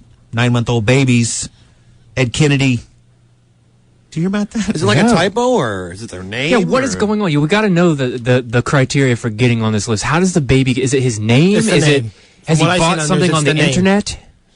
Did he buy a one-way Anybody ticket? with Muhammad or Abdul automatically on the list. Did the baby pay cash? What? I don't know. That's just so. I mean, the whole thing is just either the government really doesn't know what they're doing, and this whole no-fly list is a total sham, just designed to make us. Everybody sounds great with that music under. I know. Did he fly in from Cuba? Was he 9.5 months old? The Patriot Act. Did he have a rattler? The American Civil Liberties Union says the no-fly list system is unconstitutional, that it treats people as guilty without a trial and unfairly deprives them of their freedom. He points at Wayne. He's like, okay. Well, Wayne thinks anybody with a Koran should be shot, so... I didn't say that. If they got a hooker in the other hand, it's good. If it's a leather-bound Koran and it's 50 pounds, it's all right. A hooker? What's up? You're on the Lazlow Show. Yeah, hi. How are you? Who's this Reed guy? No, I don't even ask. Are you the Reed guy? I am. Are you? Seriously? Yeah, what do you think? No, I'm just wondering, what are you looking for a date? Are you want a date? How much? We got vibrating panties. How old are you? Well, I'm a lot older than Bob was. Well, that we like that. We asked for some So you're like a women to Mrs. call in. Robinson or something? No, I'm not that old. What's the number? I'm 36. Now, see, that's We fine. didn't ask you your bra size. Oh, come on. What are you, 10? Turning your mic off, Yeah. Wayne. 36, see? No, come on. Okay. You don't have to answer that. You don't have Your to answer mic that. is off, Wayne. We're beating Wayne. Trying to get a visual here. Now, so what do you want to know about Reed? I don't know. Is he single? Well, if you've been following Can I the hear his voice? He will be later tonight. if you've been following the show, which it sounds like you haven't, No, I haven't. I'm sorry. he's with a girl that we call Yoko Ono. Oh, God. But let me ask you a couple questions and see if You these guys are all going to be broken up. are these deal breakers for you. Can your man he ride a scooter? Is that a deal breaker? Can he ride a scooter? A scooter, like a little motorcycle. Would like you date a Vespa. man that rode a scooter? Oh, you got to be kidding me. All right. What about Brokeback Mountain? Have you seen that? No, I haven't. Okay. Would you date a guy who went to Brokeback Mountain? I don't necessarily know why he would want to go see a movie like that. Because it's a homosexual? Could our first date be at Pickle Park? At where? Yeah. Teen Town. She's gone. She's... Why are they... Wait. That's a lonely woman right there, home with a pack of cigarettes. I don't need a date. I don't know how anyone got that out of this. She's horny, dude. Well, you know what? Because she figured you wanted to up your number. They want to up your number, It right? sounded like you're a little pathetic, and maybe you haven't slept. Who is not messing with plastic candy paper? I don't know. Ed is eating an O. Henry bar. I'm going to turn your mic off. First time I seen him yell at you. But do you think she would date me just because I'm on the Lazlow Show? Most definitely. Yeah? Are you kidding me? All right. That's a little weird. There's a hole in this O. Henry bar. I shouldn't eat it, huh? Like, look. Did you get it trick-or-treating? I don't know. I'm not eating it now, no. That does look like a needle-sized hole, I gotta say. Really? Diarrhea for You want a days. bite? I just ate one, actually. I love how I'm... Oh, look, it's got a hole. Did yours have a hole in it? No. I'm not eating that. Some 9.5-year-old baby put something in it.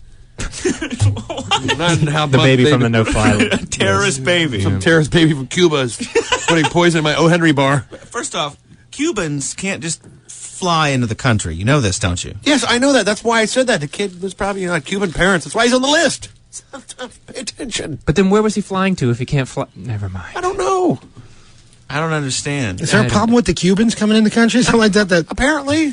See, I would think it was, the Packies. They made great cigars. I like how all the female callers want to talk to Reed, though. I know.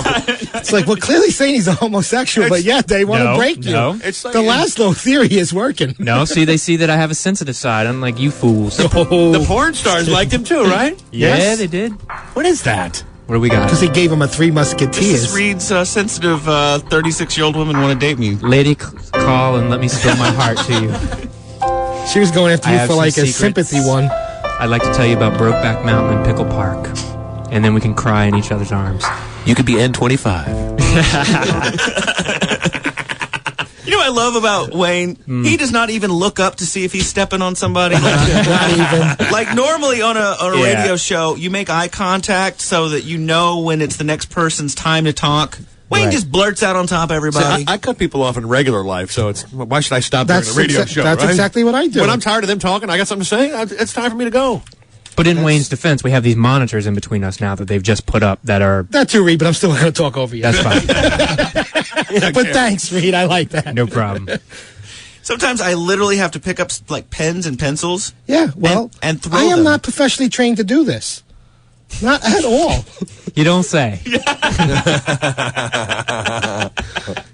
All right. You know what? I bar. just might, the last 3 minutes, I might throw out that family secret. He's going back to his porn now. Dude, you're over there flipping a magazine. You mind stop perusing porn and maybe join the show? I'm a multitasker. I can do both. We're only on for 30 more minutes, and then the Lazlow Show is off K-Rock. Yeah, we got forever. 30 minutes to get your sister in those panties. Give him the poisoned O. Henry bar. Yeah, here, eat it. No, I'm good. I'll give you $1. That might work. Yeah, come on, I'll give you $1, dude. Nope, I'm good. Your sister has to eat that O. Henry bar or put the panties on. Yeah. Go for the O. Henry bar. Look, she's only going to eat the half without the hole in it, though. That's cheating. We got put the whole thing in your mouth. We got Whoa. Are we still talking about O. Henry over here? Well, that's what I call him. Talk to my sister like that. Oh, now you know how it feels. When my sister's on here, you two fools are she's cutting a her little up. hussy. You gotta look at her. She's all playing with it. How and old is your everything, sister, and- Lazlow? I don't know. How old are you, Jill? 29? Wait till Dad Are you gonna downloads speak this up? one. How old, Jill? What? We almost heard her voice. Come on. I'm 29. Ah, okay. See, my sister was younger and more defenseless and more naive, and you guys cut her up like a couple of jackals. Defenseless? She was writing my phone number on her hand. You wrote her She asked for it. You wrote your phone number on her forearm with magic marker. Did No you means not? yes. Thank you. It does. Right. Ed was here for that one. I took it to Teen Town and raped her. No means yes. No means yes. Wiener roast, no, yes. Remember, in the 1940s, no means yes. Your sister was popular. Yes, she was. What makes a girl really popular? When she doesn't report you raped her. No means yes. We got an email. Yo, Lazlow, I just wanted to send a quick message about your effect on myself and friends. This guy's emailing about the show. I'm currently 14 years old and a freshman in high school. Oh, God. For years, I've been listening to you stemming from GTA 3, found the techno file, turned to it for news and entertainment. Now my friends and I found your K-Rock show. It's awesome. For the last week, we've spent our lunchtime quoting Wayne, Reed, and you and your hilarious moments from archive shows. And then we got that email from guys in Scotland that says instead of listening to the lectures in class, they were listening to us on their iPods. Glad to see I'm so important in the show. Well, I did get an email that said, please make sure Cousin Ed stays on. Oh, all right, cool. But it was from your girlfriend. But I won't. And none of us will. Thanks for the support, pal. But I brought plenty of sappy music, so we can... Because we're going to get emotional now that there's 29 minutes left. You're great. I got a little tear in my eye. If the fans know, there's only about 14 more minutes No, left. we're going to the wire, dude. Oh, tonight's the wire. I can't. I got to leave, and I'm going to miss the N26. Damn it. That's what happens, dude. Yep, it's a long way home. N26. Yes. The Cousin Ed show will go on. You know what? I'm on this show, and I have no idea what you're talking about. Who? N or S? Y or N? Before the last thing he says when the show's over, the last words that will be spoken on this show will be Y or N, and that means whether they or have not the same show as Yoko knows what the reverse cowgirl is, and the number of people that he's been with. It sounds like a bingo game you guys are playing. Exactly. Was he listening to us? That way it'll be code. I don't want He could say N23, and she'll think we're playing bingo. I have a special way that I want to go out. I don't want to go out with Reed's lousy sex. Then he has to say that before you do your special way. My special way. Yes. All right. Get the panties. And I even brought a sock for my junk that I was going to wear. Do you have? I just want to hear it vibrate. It's theater radio or mine. We could act like they're. Oh, it's in your bag already. Oh, we put batteries in it already. Sure, it's loaded. Wow. Your sister provided the batteries. Dude, did you see that they're now canceling proms at high schools because they're afraid kids are going to drink at them? Because like proms used to be actually fun. Hit it.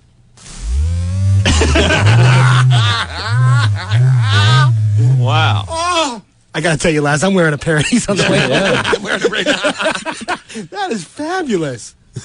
No, I want you to put them on and my sister control it. I don't know. They're one size fits all. I don't know if they'll fit Big Wayne. Right. I don't think so. I think it's going to go the other way around. Jill, put them on. Over the pants. Over the pants. Get the camera. She needs to be on the Lazlow.com. No, you can put them on over your pants. Put them over your pants. You don't have to take your pants off. No relative has ever invited the show again. I know. I know. Well, I should have learned with your sister. Yeah. All right, Reed. How about you? Reed's going to put them on. You want? Hello, you're on the show. What's up? Time for you to talk. What? Are you the same chick that called before? Yes. Oh. She's mad now. She's mad. Why is she mad? I don't know. Because I said she's at home alone smoking a pack of cigarettes. She's at home alone smoking a... Maybe she wants the underwear. No. She's 36. Well, that's no problem. Dude, listen. 36-year-old people don't wear underwear? That's still younger than Cousin Ed. Well, I'm just saying. Why is that funny? That's not funny. I bet she's going again. Oh. You're on the Lazlow Show. What's up? Yeah, are you guys going to play some music? Dude, yeah. Yeah, January 3rd. Have you read the papers? Have you read the papers, stupid? Play him some of that depressing dramatic crap. You guys going to play some music? Right, yeah, some country. Right after they're coming right after this break. Do people pay any attention? No, I don't know. He's probably tuning in on Monday morning like, yep, can't wait to turn on Howard. He's the kind of guy who calls... What? We got news for you. The studio just turned into a Wendy's over there. You know, it's like they have gutted that place. They have torn that studio up. Just in the time we're sitting here, there were wires flying. I wish I had a camera because I'd like to take a picture of it all gutted. It's crazy. It's Those guys kinda work depressing. fast. I mean, there's pieces of Howard Stern's show all through the halls. It is sad. What are they going to do with that? Well, I think Eric from the O&A show stole some. But do you think they're just going to throw it away, or they should have? Maybe they're going to use it in the new studio. Some of it. I don't think it's probably owned by K-Rock. I bet you. Yeah, I bet you. They're probably like, Howard, you can't have any of this. Yeah. I wouldn't doubt it. That's what I would do. If I ran the place. Yeah. What do you do with it? Do you throw it away? Do you auction it? I mean, I don't know. Because auctioning it would still be like supporting him, or like, hey, we got some Howard stuff. Let's put it up on eBay. I think they're tossing it. They told me all that's going in a dumpster. So if you're hanging out by the dumpsters outside, Really? That's what they told Really? me. Even all this CDs and I want the things? podium from the They told me E show. I was talking to Mr. Engineer guy, who I don't know if it's the guy that's in the window there. I want the pot plant that's in the green room. And the fake pot plant. I want the leopard skin pillows. I'm selling those. Well, see, that's part of the green room, and the station's the still stuff going to in go this on. hall could you could buy New Orleans. Check our eBay auctions. Yeah, they should sell it and support the people down in New Orleans. That's what we were saying. If somebody, remember Lazlow, you auctioned a copy of autographed Grand Theft Auto, and it went went for a T-shirt and a hat, because I've got a clothing line on the website. And somebody paid more than $200 for it. Did they not? Yes. And so Reed has a grand idea. Tell him, Reed. About this show? Yep. Tell him what Reed Tuckervitz came up with. I've got this idea, Lazlow. Come on. Oh, you don't like it now. We're going to get Jill to sign a pair of those panties. We're going to auction off. Let's do that. Yes. Can you? We sign it? I bet they would sell in Japan. You have to in a slip. second, dude. You have to slip them on and slip them back off, though. Just so you take a picture and put them, because you got to see you'll get more money if you say you wore them over your jeans. That's fine. Right. We'll seal them in a plastic bag and we'll send them straight to Tokyo. Right? Is that cool? You'll do that? It's for a good cause. Can we exploit your sister, Lazlow? It's for a good cause. I have for years, so go ahead. All right. See, you're allowed to wear the panties. Put them on. She's an adult. Yeah. Ask her about how I broke her arm. Oof. Yeah, how'd that happen? Oh, she's going to talk. No. Here we go. Shh. Get dramatic music. She's going to talk. Give her the piano music. No, yeah, here we go. Come on. Whoa. What was that noise? She just moved the microphone. Put the music on. Give her something. The real powerful broke music. my arm? Oh. Go ahead. You pretty much just got my arm and my leg. Wait. Go ahead now. He threw me up against the couch.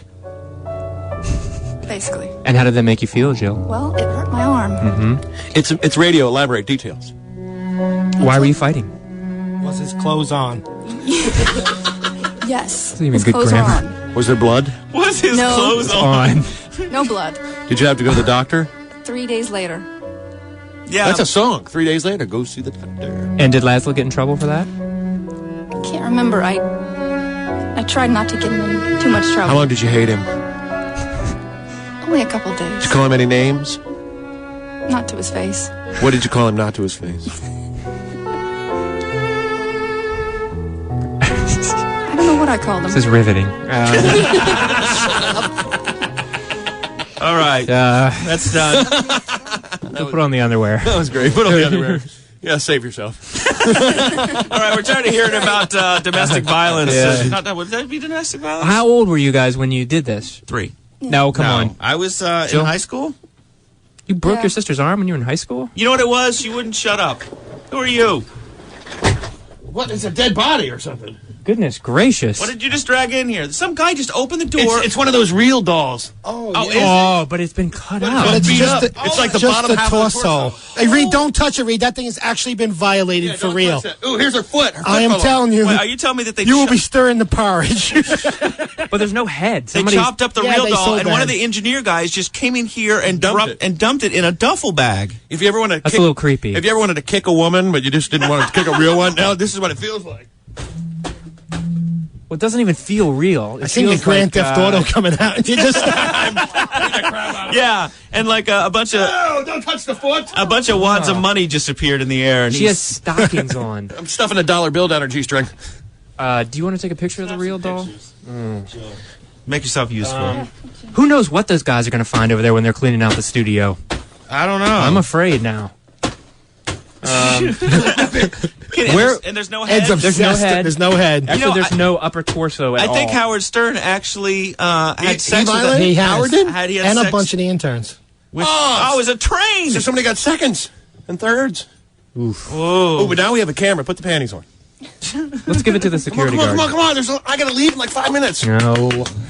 Panties. That's not gonna panties. happen. Good Panties, cause. Charity. panties. Come on. Charity. No. You guys, can we do a little higher brow radio show than let's have your sister put some panties on? All right, Honestly. you put the panties on. To auction for a good cause? No. I know. It's like there's people starving out there, and we have a way to feed That's them. so radio hacky. I'm disappointed. The hell with the homeless. I hope they starve. See, that's the kind of comedy I want. Wow. I'm going to sell it on eBay. Don't think I won't. You want a foot of the real doll? Take a picture of myself doing the Lazlow Show for the last time. I got to tell you, I'm thinking about grabbing it and bringing it to the guys for work tomorrow. Yeah? They might love that. Yeah, they go in the porta potties Right. on their construction site. That's exactly what I thought about, was setting them up on the porta potty. You got to charge, though. You got to make a little green off it. Sure. I actually heard they were giving that thing away this week.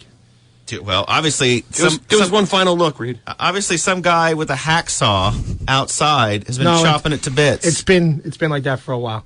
It got chopped to bits. Yeah. Damn. So, Reed, we were going to call Russia. No, we were going to call Nigeria. That's right. Never What happened. happened? We'll do that for the next show that's never coming. Hey, maybe you guys take your little photo ops. Yeah. Hey, it's only 20 minutes left. We're in countdown, Dick Clock. Hey, what's up? You're on the show. Hello? Hello? Hello? Hey, when are you two guys going to actually play something and quit yammering back and forth? Yeah, we're playing with each other right now. He's the kind of guy who calls a country station and goes, "Can you play some Guns N' Roses, dude?" Yeah. Do people understand the station is not... Right. He's going to be calling every day for the next 4 years.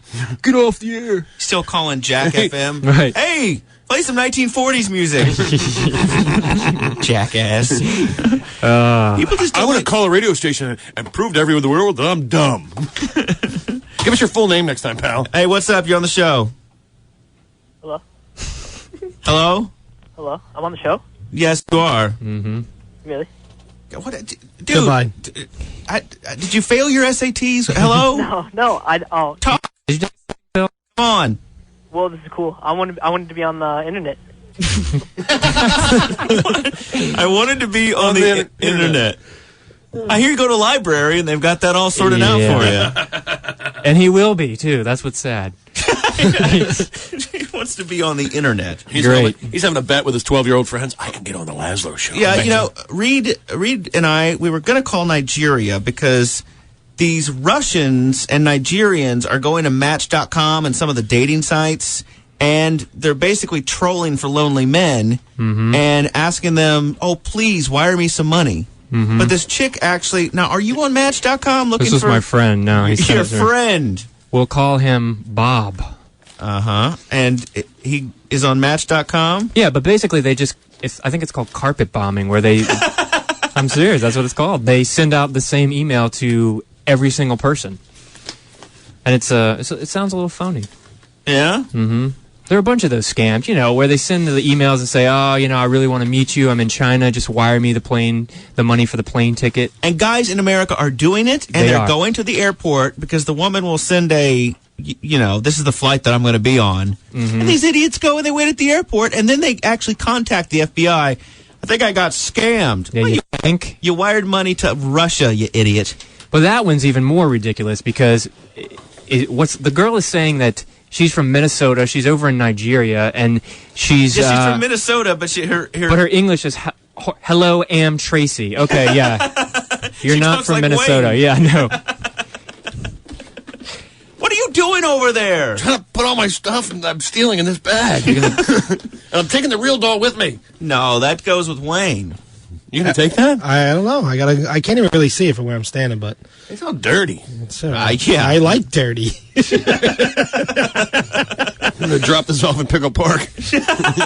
They won't know what to do with that. Be all violated. Wayne, you can keep my gallery, dude. Oh, thank you. I might use it in the subway on the railroad on the way home. Memory of our friendship. I love it. Do you have to go, Cousin Ed? I'm taking this Barbie doll too. You taking the real doll? No. Oh. My highlighter. Here's my pen for the last time. Any emotional final words, Cousin Ed? Thank God I ain't got to do that trip up here on Sundays anymore. Anybody who says Merry Christmas, may they be boiled in pudding and had a holly stake through their heart. What is wrong with you? Pudding doesn't boil. Yeah, pudding doesn't boil. Yes, it does. According to Scrooge, it does. Yes, pudding boils. You got to boil the milk. What? Yeah. Don't know. You make Instant pudding from water. Right. He's like, I just take this whisk for 2 minutes and I got myself some pudding. That's not how it works. I'm old school, man. Well, Cousin Ed, thank you for being on the show. I'll call you later on and tell you what Reed's... Taking this sweatband that says The Ringer. I'm leaving my trash, and I leave you with 2 oatmeal cookies. Oh, and the candy bar that has a hole in it. I leave that for your sister. Oh, thank you. If you want to win the Jenna Jameson hot trimmer, I will. I'll be giving that away on my show tomorrow, 7 to 10 on 3FM 94 WYSP. And your website's cousined.com? And it's almost done, again. COUZINED.com? Yes. And Wayne, if you want a free lap dance any Wednesday, just write in why you deserve it. I'm definitely coming down one day. I'll rig it so you can win. Hey, you're on the Lazlow Show. What's up? Ramon, Reed has AIDS.